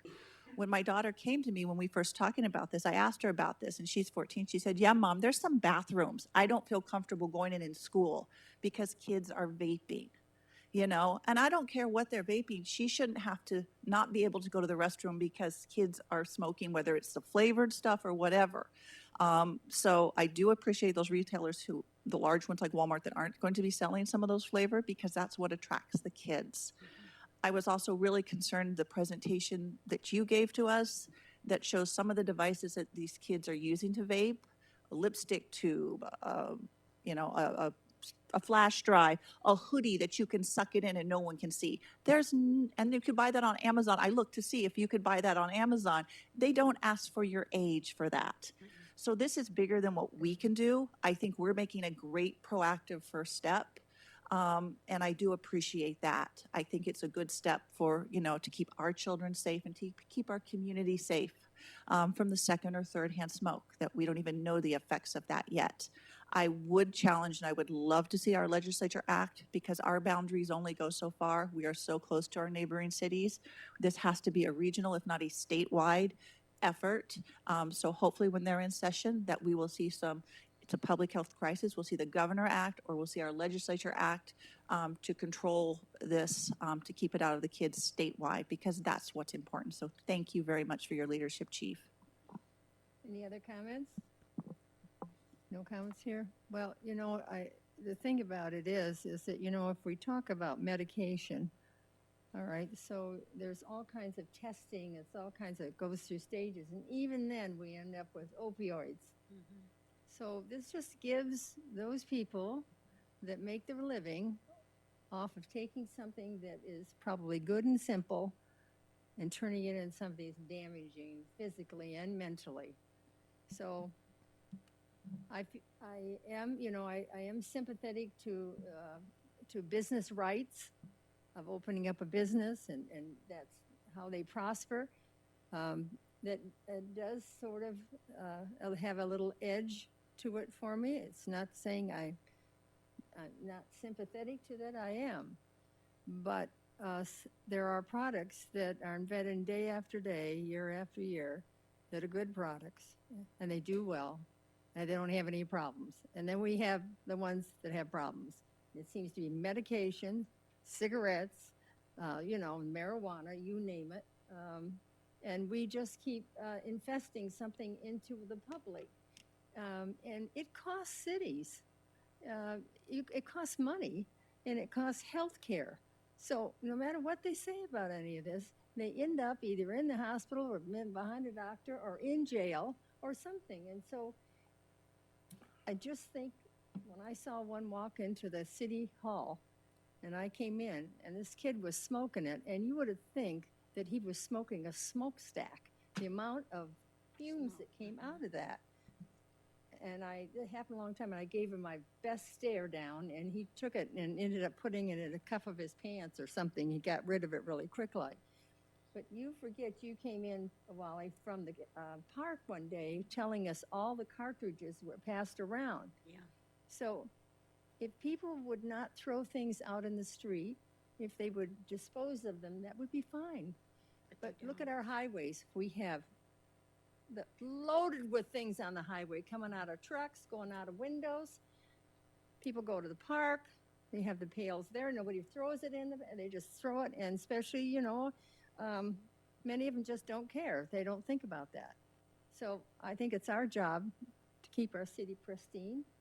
And where we can help, we're going to help. And so I'm glad this came before us.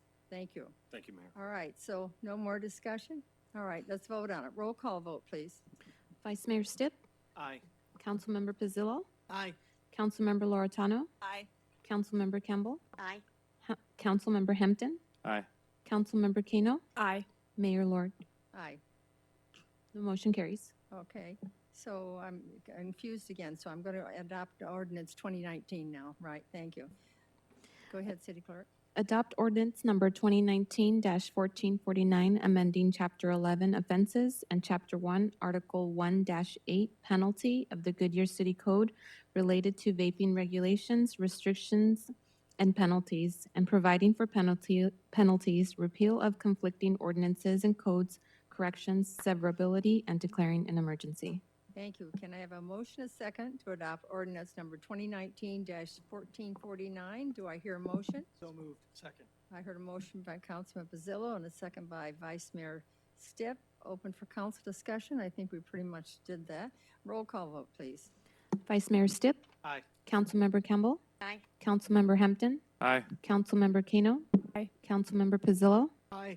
Councilmember Loretano, Aye. Mayor Lord. Aye. The motion carries. All right, so let's go to the next item of business. Consider approving the community paramedicine pilot program for the United Healthcare.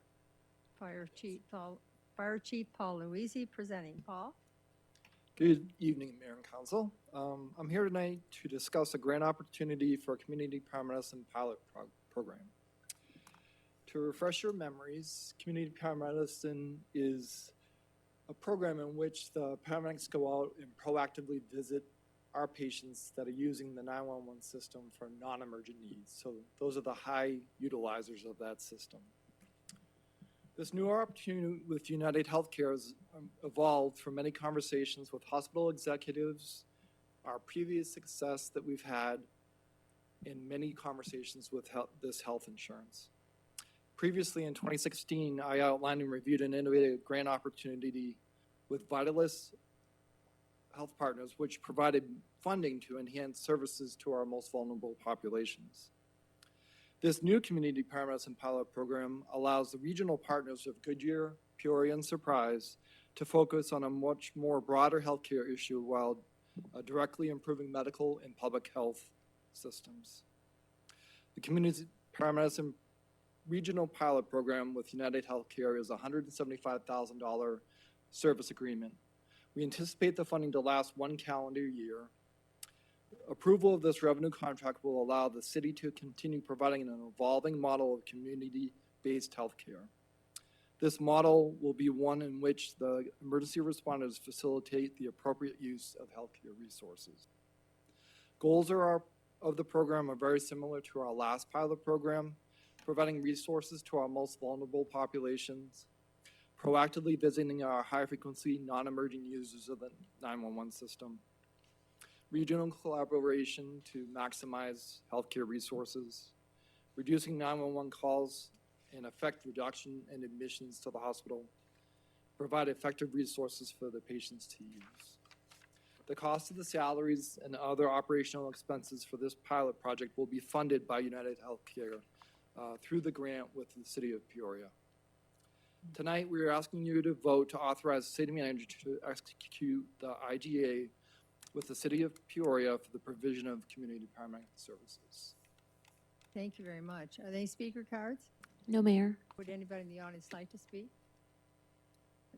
Then can I have a motion and a second to authorize the city manager to execute an intergovernmental agreement with the City of Peoria for the provisions of the community paramedicine services? Do I hear a motion?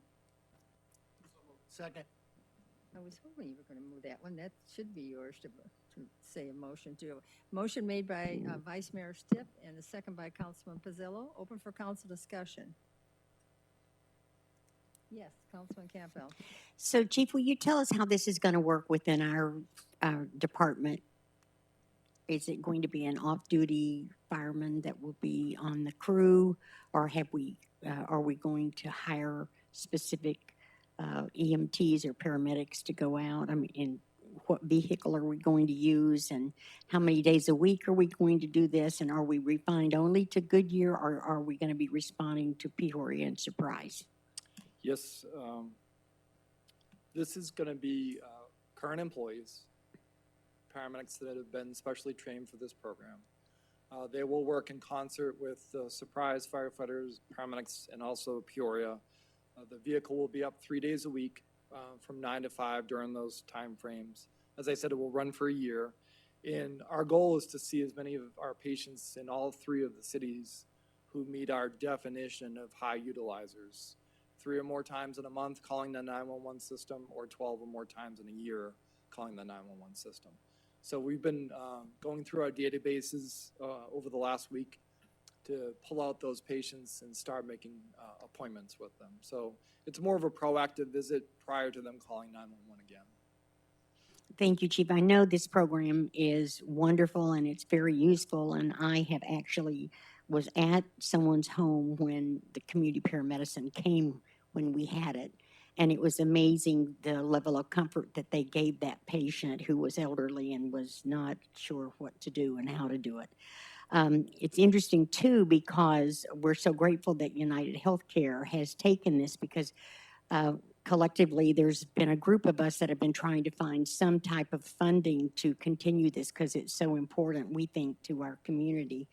And I want to thank you. You're going to be presenting this for us at our MAG meeting on Thursday and explain the program. So I just think it's a wonderful program, and I'm so glad that we're able to partner with Surprise in Peoria. Any other comments? All right, so discussion is finished. Let's vote on it. All in favor say aye. Aye. Aye. Opposed? The ayes have it. Thank you, Chief. We're all looking forward to that program. Oh, it's wonderful. The next item is number 19, is to consider approving the amendment 8 to the intergovernmental agreement with the Regional Public Transit Authority to implement a 2-year pilot program for ride choice. So we have Administrative Services Supervisor Christina McMurdy. Hello, Christina. Good evening, Mayor and Council. Back in June, we came to you with a work session about Dial-A-Ride, and we talked about a new service that's being offered by Valley Metro called Ride Choice. With your approval, we'd like to enter into an intergovernmental agreement to participate in a 2-year pilot program that will bring Ride Choice to all of our City of Goodyear ADA certified residents. So back to June, this is a pretty new option, but a few cities have had this program in place since July. So Valley Metro has learned a few things about it, and I think this is a great time for us to join in. It's run by Valley Metro. It's a contract. Valley Metro has a contract with a logistics company, and they're the ones that make all the arrangements for our ADA certified residents. To make a reservation, you call one phone number. That same phone number is used to check on your ride, to cancel your ride, to find out the status of your driver. It's a very efficient way to operate the system. It's 24 hours a day, 7 days a week, including holidays. And then when you call to make your arrangements, you take care of your financial transaction over the phone. So you're not paying your driver a ticket or any kind of cash at the time of the transportation. Since June, there's been a really great new development with this program. Valley Metro is now implementing a pilot program of their own that is introducing a mileage option. You can choose your trips two ways now. The standard program is a per trip program, and again, back to June, you're allowed 20 trips per month, up to 50 if you're going to work, medical, or school. Those 20 trips, you're talking about $3 a trip, and then once you exceed an 8-mile distance on your trip, then you're paying another $2 for each additional mile. That's the per trip option. That's the standard Right Choice program that everybody is going to be enrolled in if they are ADA certified. The new option that Valley Metro introduced because they've had some experience with passengers in Mesa and some of the larger cities in the East Valley is now allowing for a 400-mile per month limit. So you can go longer trips for $3. You're not adding on that additional $2 once you get past 8 miles. You're allowed 400 miles a month, which is going to help a lot of our folks out that live in Estrella. And then at the end of the month, your unused miles do not carry over. They start over again the following month. So if you only use 200 miles in a month, the next month, the first day of that next month, you start with a fresh 400 miles.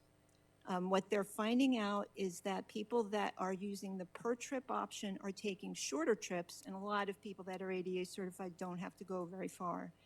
But the people that really need this are, for us, folks in Estrella, folks out on the, well, West Goodyear is going to help a lot of people out there, and those are actually the people I've heard from the most. And if you remember the night that we introduced this program back in June, we had Mr. Strasser here with his mom. I contacted him last week, and he was so excited to hear that this is now an opportunity. And he had a whole bunch of questions that we took care of, and he's all set to go. So it's a great opportunity. Now, you can't go to Vegas. You have to stay within Maricopa County, which is still great. And then the whole thing, the mileage option, is going to make the program a lot more affordable for a lot of folks and a lot more flexible, which is really what we were hoping was going to happen. So the most important requirement of the program is you have to be ADA certified. And there are currently in Goodyear 25 to 30 people who are already ADA certified. They are automatically now enrolled in Ride Choice. They're all getting a letter from Valley Metro that went out last week that lets them know that Ride Choice is coming to Goodyear, that it's going to be effective October 1st, and that they will be receiving a startup package in the mail from the logistics center that gives them an idea of how the program works. But for those folks, and we know that there's probably quite a few that are not ADA certified yet, there's going to be a one-day assessment center this Wednesday at the Adelante Healthcare Center that was set up by Valley Metro, not just for Goodyear residents, but for all Southwest Valley cities, that is going to take them through the same ADA assessment process that they would get if they went to the Valley Metro Mobility Center. There's about 20 to 25 appointments, and as of this morning, only 5 of them have been booked, so there's plenty of appointments available. If folks can't get to the one-day assessment center in Goodyear, that mobility center option is available 5 days a week, 8 a.m. to 4 p.m. It is in Phoenix, but the transportation to the mobility center and from the mobility center is free. So it's pretty easy to get yourself there. And it's a pretty thorough assessment. I've been in touch with a few folks that have talked about it. You really are taken through a pretty extensive process to determine just what your limitations are for using transit, and that's train and bus. So after certified, you're ADA, after you're ADA certified, you're automatically enrolled in Ride Choice. You get a welcome packet. It has all the instructions, but people can still call that phone number and ask for help. And anybody that is already ADA certified and is getting that letter from Valley Metro will have to call that phone number anyway to provide their financial information so that they can be charged for their ride. And that's credit cards, or you can do it direct from your checking account. So we're asking you to approve this amendment to our IGA. After the first year, well, I get a weekly report from Valley Metro that shows me all of our dial-a-ride passengers' trips, and they will show me all of our ride choice passengers. So I will be able to monitor on a weekly basis just how many folks from Goodyear are using ride choice, and I'll be able to bring that information back to you on some basis. But it's effective October 1st with your approval. Good. I'm happy to answer any questions you have. Very much. Are there any speaker cards? No, Mayor. Would anybody in the audience like to speak? Don't think so. Can I have a motion, a second, to authorize the city manager to approve the Transit Services Amendment 8 between the City of Goodyear and the Regional Public Transit Authority to implement a 2-year pilot ride choice program in Goodyear and authorize a budget transfer of $200,000 from the Park and Ride Marquee Fund balance to pay for the first year of the 2-year pilot program? Do I hear a motion? So moved. Second. I heard a motion from Vice Mayor Stiff, and I think it was from Councilman Kano was the second. So open for council discussion. Councilman Loretano. Thank you. I really, having lived in Australia, I think that's a great second option. I do like that, so thank you for coming forward with that. What exactly does the assessment entail? It's the ADA assessment is federally mandated, so it's a federal guideline. There's a whole bunch of bus service right now is ADA compliant. Bus stops are required to be ADA compliant. What the ADA assessment is doing is determining whether you can navigate a bus stop and boarding a bus, and whether you'll be able to make that trip from where you're coming from to where you're going. So it's not just physical that it's looking at, it's also looking at a number of capabilities, whether that's any kind of behavioral issues you might have, anything like that. They're going to run through the whole gamut. If they determine, let me give you an example. I've been in touch with a resident that lives in West Goodyear about a number of different things, but she sent me the letter that she received today that said that she has limited ADA eligibility. What they determined is that in a scooter, she was nimble enough or able enough to get around the mobility center exercise, which you can see at the bottom right-hand corner. That village is set up so that it's got colors that you need to recognize. It's got infrastructure issues you might encounter, whether at a bus stop or just on a street. And it was because she is able to board a bus on her scooter and be able to navigate the bus stop, that there are some conditions she can't meet that allows her to be ADA. She can use dial-a-ride under certain conditions, but not all conditions. And how does that work for like up in Estrella, Cantamia, where there's no transit to maneuver because we don't have any up there? Correct. So, and that's actually the biggest reason that we wanted to bring this program forward. We are not reaching all the people that really need to get around.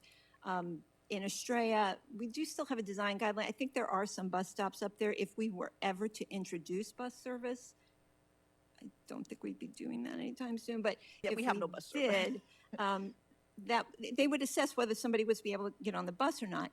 But the whole assessment process now with Ride Choice in Goodyear is so that they can determine whether, if there was bus service, whether they would be able to navigate that system.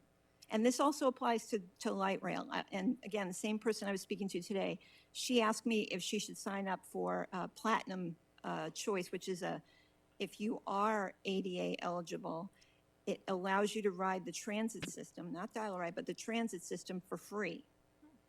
So what they're saying is, yes, we know you have physical limitations or some other type of limitation, but if you feel like you are confident enough to travel on the transit system, here's the path that you need, you can do it for free. So somebody that is going to use Ride Choice, in this case, this person, she could take Ride Choice from Canyon Trails, let's just say the Target, to Pebble Creek Parkway and McDowell, where the 17 bus stops. That's about 8 miles right there, or 6 miles.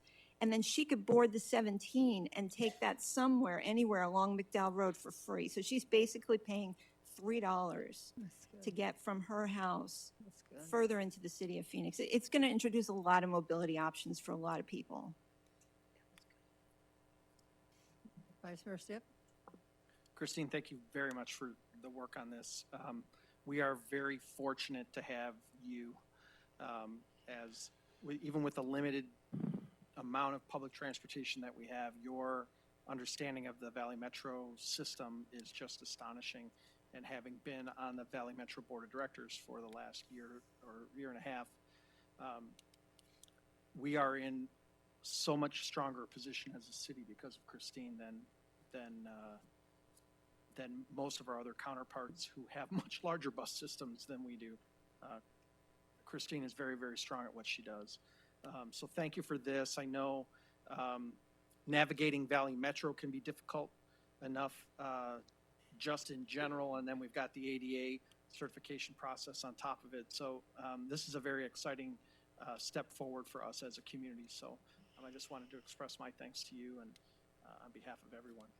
Thank you, Vice Mayor. I'm sorry, I'm going to have to punt this back to him because I was listening earlier to the water presentation. It sounds like the AMWA system is not unlike how we do MAG and Valley Metro. It's very interesting to see how such simple questions like in the budget, you have a line item here that's $300,000 and the category is other.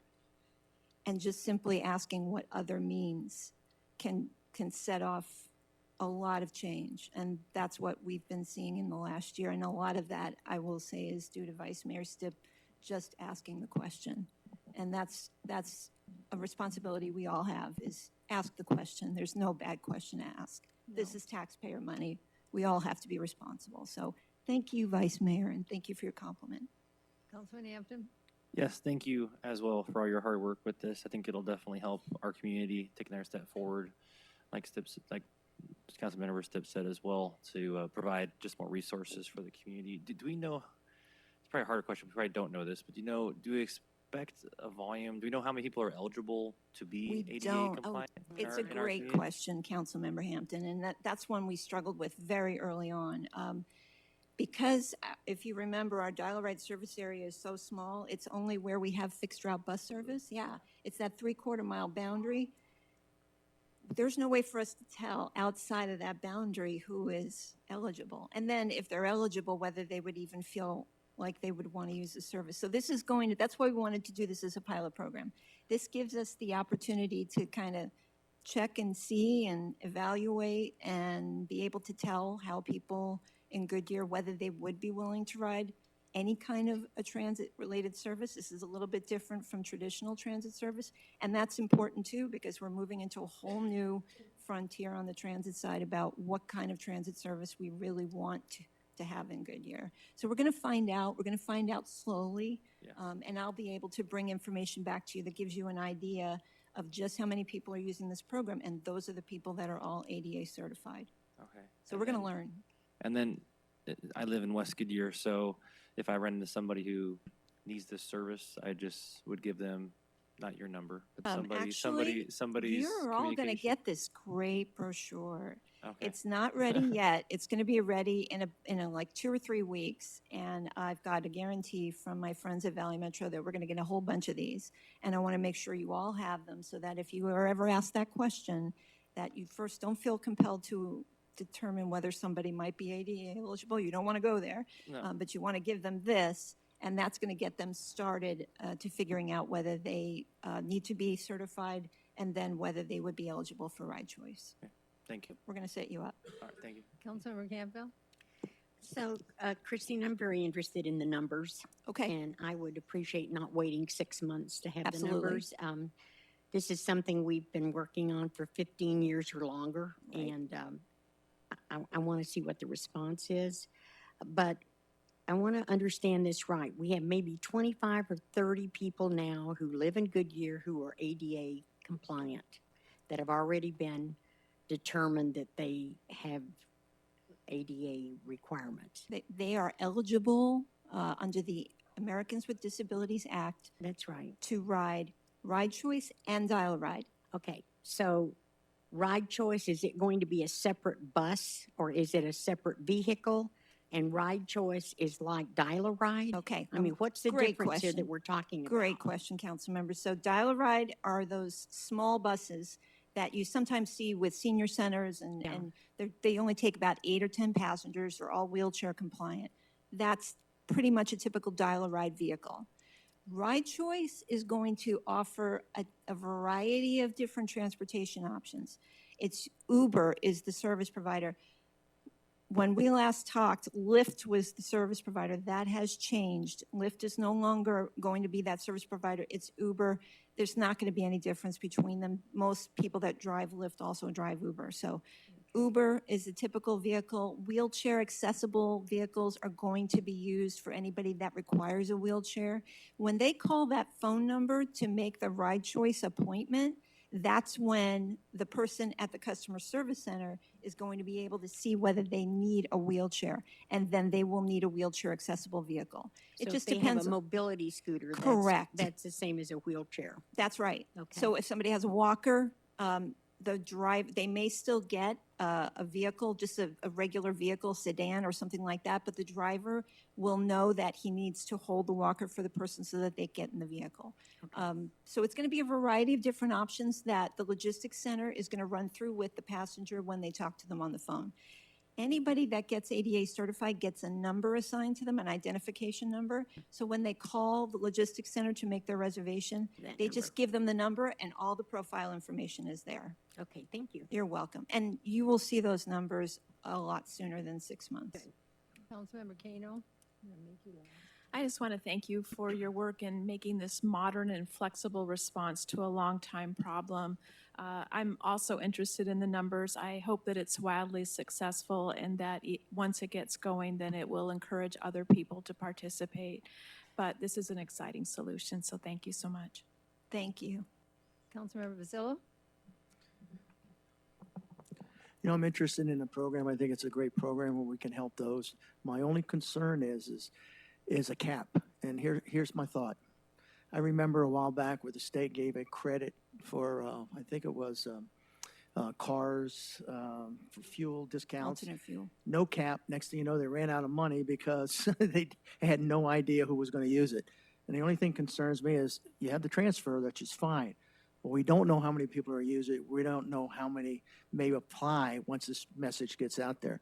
So I would appreciate getting the worst possible scenario once you get the number of 88 people that apply at the 400 maximum range to see what the worst case as far as the dollars are concerned. Because I know, and again, I like the program, but I always would love it better if I knew what the max or if we had a cap on it. Because without a cap on it, who knows what that could go? Because we don't know what is out there. There may be triple or 4 times the number of people that are going to use this that we think are in there right now. So that's my concern with the program without having a cap on it. So as soon as you can get an idea when they actually apply and it gets out there, because I can see a lot of people far out in the community that need this service. I'd just like to know what we're talking about. So. Understood. Thank you. Just one more point about that, council member. In addition to monitoring how many people use it and being able to track our funds, what we're also going to watch is to see whether the people that are using it are not using dial-a-ride instead. In other words, those 25 to 30 people I told you about, there's about 10 to 12 of them that are using dial-a-ride. Believe it or not, our budget for dial-a-ride this year from Valley Metro is $75,000.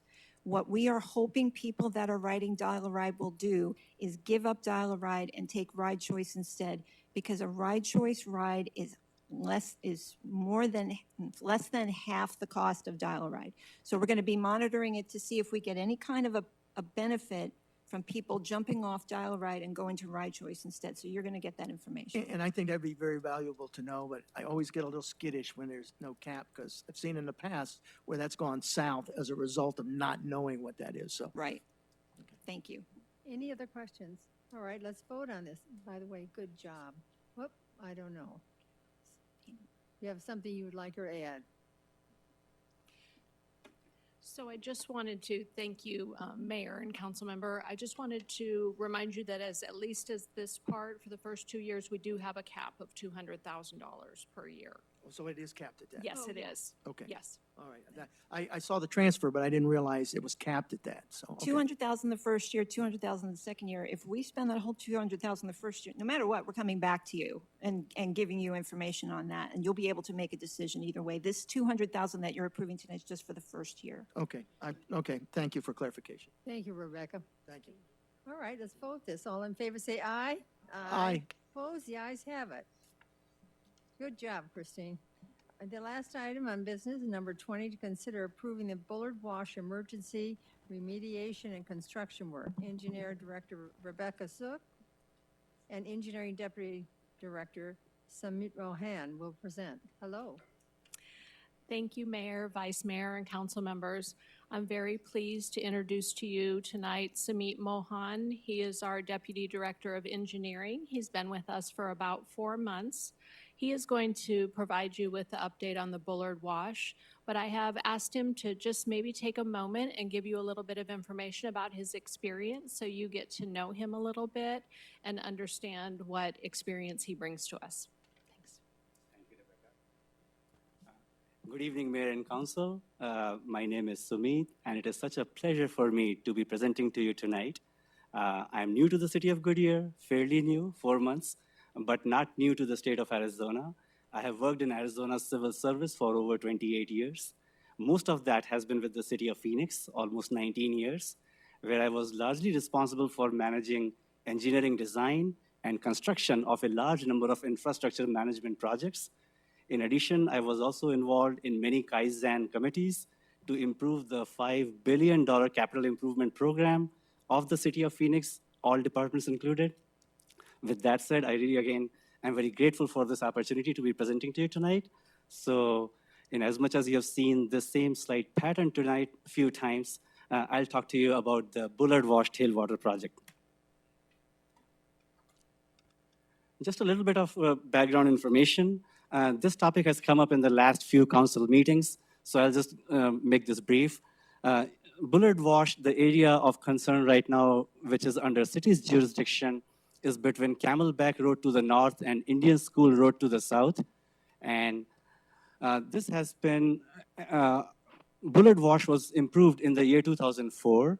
And on the western edge, we installed a 24-inch storm drain pipe, which flows like this.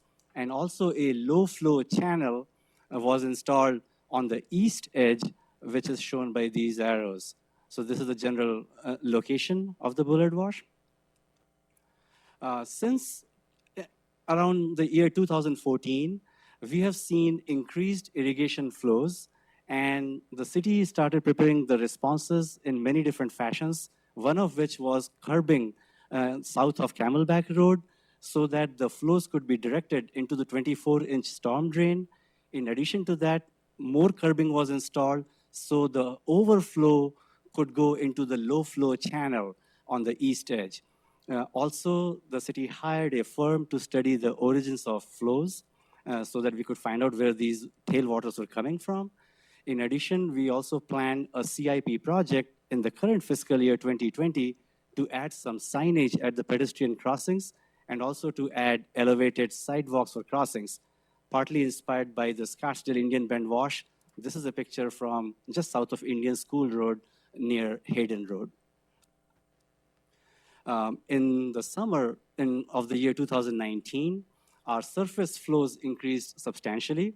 So as a result, we CCTV'd the closed circuit television, the 24-inch storm drain, and that report that just came out a few weeks ago identified some blockages in different sections of the storm drain. We found debris or mud in many sections, also found some operational problems of roots of trees that found their way, they are water seeking, they found their way into the corrugated storm drain pipe. And also we found that there was a dry utility boring that had happened, which caused one particular segment of the pipe to collapse. As a result, we determined that we need to react to the situation as fast as we could. This has become a very vocal issue for our community in the last few weeks and months. We realized that we must bypass the storm drain before we can repair or replace.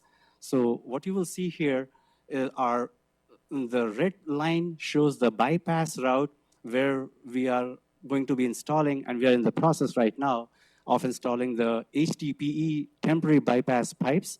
And there are blockages all along the storm drain pipe, but there are two locations, as I've shown in the purple blocks. Those are the areas where the blockages are major. So our plan is to bypass the flows. So the latest activities on this project are here. This is as of last week. We right now have an 8-week schedule to work on this problem. And on day one, on Thursday, September 19th, we brought Hunter Contracting on board to start bypassing of flows. And also, once we are able to dry the pipe, then we will be able to evaluate our options for repairing the pipe, which could include spot repair or cured in place pipe or remove and replace. And we might have to do a mixture of different options to find the ultimate solution. Also, I'm extremely pleased about the fantastic progress that the bypassing installation has been going through. Just in the first 2 days, almost 2,000 feet of the HDPE pipe was installed. And if any of you have driven in that area, you might notice this black pipe, HDPE, which is being put in place right now. And we'll be bypassing the whole mile so that we can do a thorough analysis and find a complete solution, hopefully for once and all. With that said, we are seeking authorization from you and requesting you to please authorize funding in the amount of $695,000. And there are two funding options that you might have seen in the council action report, funding option 1 and the number 2. And you can see that the main difference there is between the city manager's contingency being used for one-time portion and also council special project fund. It is our request that you please approve option number 2.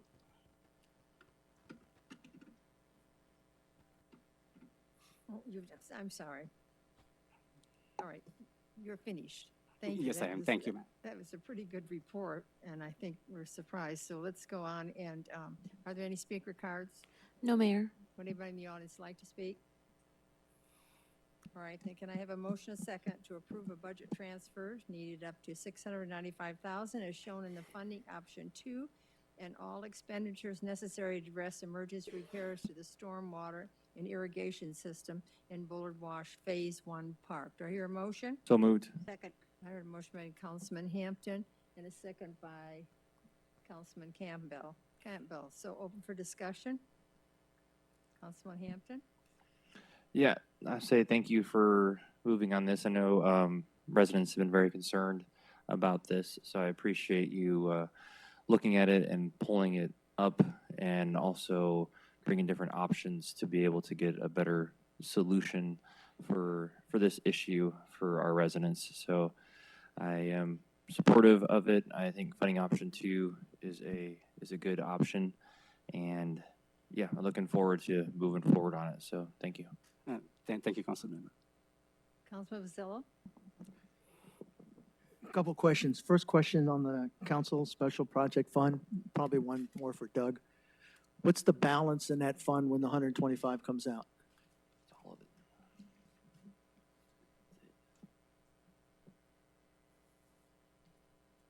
I will verify this for you for sure, but I believe it'll be $12,000 remaining. And that is the fund that every fiscal year we said we would replenish to $100,000 through the budget process. Okay, so with this transfer, if council wants to do any special projects, that's gone. Correct. Reality. Correct. How much the balance in the city manager's contingency one time with 125 coming out of it? With 125,000 coming out, there would be 125,000 remaining. So I guess in reality, if the council wanted to do something, we could still tap that city manager's contingency one time if we so choose. So there's still available funds in there. Is that fair option? Correct. Okay. Last question. With all of these improvements to the wash, will this alleviate all the flows going through the Pebble Creek roads? Thank you, Councilmember, for this question. And that is our hope. We had done a study that J.E. Fuller Engineering did on our behalf, and they found the tailwaters are about 30 cubic feet per second, which comes out to about 18 million gallons per day. And the pipe that is in the 24-inch storm drain pipe by itself can carry most of that flow with only the overflow going into the low flow channel. And if the pipe is operating well, and then it can carry most of the flow. So we might see some water in the low flow channel, but not the kind of flooding that we have been seeing in the last few months or even the last few years. But there still probably will be some flows at peaks going through those roads, I would assume. There is a likelihood, Okay, Councilman. so I see somebody stepping in here in a second, Rebecca. Chime in here, I can see it. I guess what I'm getting to is this is going to relieve somewhat, but I'm getting possibly the impression that Robeson is still probably going to have to do something with that road, or maybe, is that too big of a leap? So I would like to thank you very much for those questions. I would like to add that we have been coordinating very proactively with the Robeson and Pebble Creek community. In fact, tomorrow I'm going to go and be speaking at a presentation. They, on their own, are aware that they're going to have to do some different things. They were waiting to see what we were going to do in order to make that decision. I will tell you, in your specific question about, is this going to relieve? It will relieve it somewhat. But here's what I would like to share with you is this summer's flows were like they never were before. They were consistent. They didn't stop for 4 or 5 months. We never had that before. We always had opportunities for dry up to go in and care for our areas, our park, our linear park. We were able to go in and mow the lawn. There were different things like that, as was Pebble Creek. We didn't have that opportunity this year, so I would hesitate to answer your question with 100% assurity, only because I don't know what next year brings. The only reason why I ask it is a wash is just that, water flows through it. Absolutely. And since it was somewhat dry, I'd be curious, we don't have to go into it now, why those flows were so much higher, unless there's that much irrigation or that much development in the upper part that's causing those runoffs. Because to me, it didn't seem to be a very rainy season this year, at least as far as monsoons are concerned. But again, I'm glad the city's stepping up and doing its share. But my only concern is I don't think it's going to resolve everything. I'm hoping I'm wrong, but I don't think it's going to resolve everything. Thank you. Thank you. Vice Mayor? I want to piggyback on what Rebecca said, and I think it's really, really important for the news media that's here. This is not NOT going to stop all of the flow, ALL, through Pebble Creek. We have a wash that is designed to carry water to the ultimate source, which is the Gila River. And we cannot stop the water from flowing in there, but we can certainly do our best to keep it at a minimum. And I just want to be very, very clear, and if I've misspoken, please correct me. You said it correctly, Vice Mayor. And the thing is that now that we are aware of the damaged pipe, it is our responsibility to repair it while trying to minimize the damage and the hurt that the residents of Pebble Creek and the other students going to Millennium High School or the other pedestrian crossing between Camelback and Indian School. You're absolutely right. It is a wash, and that's where water is supposed to flow, and any park use that we want to have out of this should be just supplementary and mostly for good days. And also, as land development occurs upstream and up north, it is our hope, and we just don't know when that will happen, but in due course of time, maybe this wash will never see water in a few years. But I think it's important that we manage expectation, et cetera. And if we look at the properties that are north of Camelback that are all surrounded by loop, they're all affected by the APZ, and we may not see a lot of development there. It may be farmland for a long time. But based on our water conversation at the beginning of this meeting, hopefully we can work on water conservation issues so we're not sending 1 million gallons into the dry river bottom of the Gila River. So thank you so much for your work on this. I know this has been a Herculean task to get through it. But patience is always important, and then the teamwork between the community of Pebble Creek, who is really impacted by that, and the city, who's protecting the Palm Valley development to the north. I think the cooperation is the key to our ultimate success. So thank you. We appreciate it, Vice Mayor. Councilman Kano? Well, I'm thrilled we have a plan and it's being put in motion. And I just, as a sidebar, wanted to welcome you to Goodyear. You're very highly respected in the city of Phoenix, and we're thrilled to have you here. Thank you, Councilmember Kano. Councilman Campbell? Okay, my question is for Rebecca, I believe. Do we know who the dry utility boring, who did it? And can we go back and get some of this money from them to repair whatever they did? And how did we not know that this happened? Council member, we have asked for utility locating that is commonly known as blue stake. We are still waiting to find the results. And once we identify, then we will start our process of finding who did it and why they did it and how they should be held responsible for their portion of damage. So we don't have the final blue staking done yet. Also, if we don't see any blue stake marks, if that happens, in that case, we'll basically sever that line, then somebody will be calling us.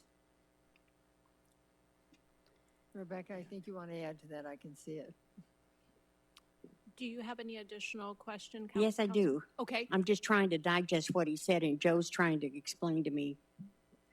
So, so we do We not. don't know who did we it, do but not we're know trying who to it find out is. who did it. We absolutely are trying to Okay. find out. And what Sumit ended with is that if we, so ultimately we're calling out Blue Stake to identify. If we do not Very find good. out who it is, the line will be cut, Okay. and then we'll find out who it is. All right. My additional questions are the 2,000 linear feet that you're running. How big is that pipe? Is it 24 inches or is it larger? It's 24 inches, which is exactly what we have in the ground. Okay, so how many gallons can a 24-inch pipe handle? If supposedly, if it's not blocked. If it's not blocked, then a pipe flowing at about 6 feet per second, which is normal, will carry about 18 million gallons per day. 18 million gallons? Okay, all right. And then my last question is, do we, Rebecca, historically check the wash to see if it's flowing right? I mean, you did mention in 2004 we did some updates. Have we not checked it since 2004? I mean, do we have a plan? And who does it? And I'm going to cue Javier to come up here in just one moment because this year they're doing a storm water study. This would be something that would be, some of the funds could be utilized to maintain this line. Okay. So we must have not had a storm. And Councilmember, if I may just add briefly that 2004 is when this bullard wash, this area was developed for the first time. I'm sorry, what? The bullard wash was developed for the first time in 2004. But it was there before 2004. Correct, but this is just the improvements on the storm drain was installed for the first time in 2004. Okay, That's why I thank you. mentioned 2004, but when there's a problem, then I'm sure we have Okay. inspected and observed and tried to figure out. Since 2014, there has been an active effort of trying to identify the sources of flows and try to decide where we can possibly get the reductions. Okay. Okay. So, Mayor and Council, I can give you an overview of our stormwater system. So the stormwater system has been grown over the years, and the city has done a great job by addressing the needs of that system by all the departments working together. We've gotten to a point where we really need to address our stormwater system in a different way. So this year, we're doing an assessment that will include completing an inventory of all of our stormwater assets. Also development of all the operational needs of those systems. Also developing a capital program as part of our asset replacement program for the stormwater system. And then figuring out how much all of that's gonna cost, what resources we need, and developing a program that addresses the stormwater system as a separate utility. And then will someone actually go out and look at it periodically so that we know Creating the the year structure, you're checking it? correct. Because apparently we have not had anything. Creating a formal Going. structure for maintaining our stormwater system. Okay, that's wonderful. Thank you. Thank you. Councilman Hampton, you got another question? Yeah, I just had a follow-up, and this is maybe off the wall, but generally, if we have excess water on the way to the river, do we try to capture that water at all? And can we inject that water for our water portfolio? Well, I think Javier needs to answer that one. I want all the water we can get, so. So, Mayor and Council Member Hampton, yeah, that's a great question. Actually, it's something that we're trying to figure out. The challenge with developing an infrastructure for capturing water is knowing that the water will be there today and in the future. So it's part of the equation. So we could go out there and develop this huge infrastructure to capture it and inject it back in the ground, but is it going to be there 10 years from now? Yeah, and we don't know that, but if I can get free water, that's good for the city. So. But we are Thank you. brainstorming how to make it, use of that for at least for the time that it's there. Okay, thank you. Any other questions? Well, my want is that, I've gotten so many calls and different conversations about washes from and to the point where they've said to me, well, I don't think we need those, and I don't know why you have them.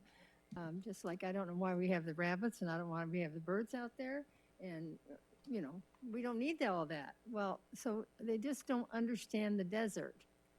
They don't understand, think back when the Indians had the irrigation system, when they developed how brilliant they were. So it's a little bit of history has to be said with this to make them understand that because you come from Detroit, Chicago, New York, whatever, the system is not the same. And so you have to understand it's a little bit more complicated because nature plays a role in it.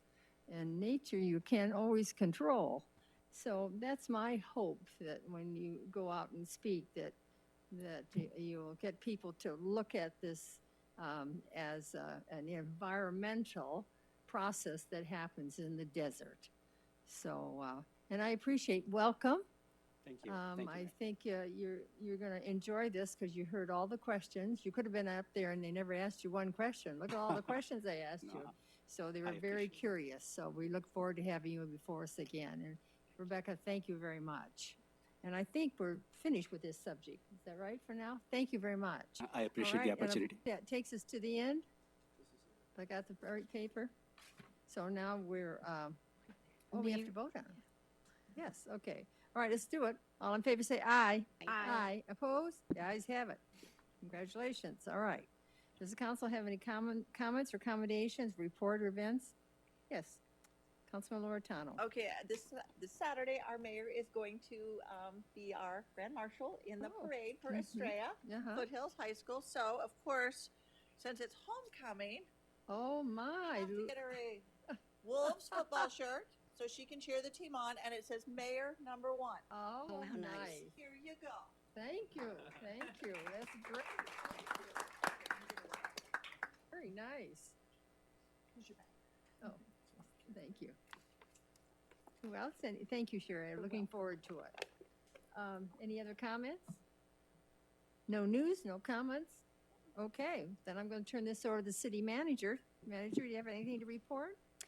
Just one item, Mayor and Council. I just wanted to again highlight that Goodyear was named the 22nd best place to live in the nation by Money Magazine. It's important to note that this was not something we applied for. This is not something that we paid for as far as advertising.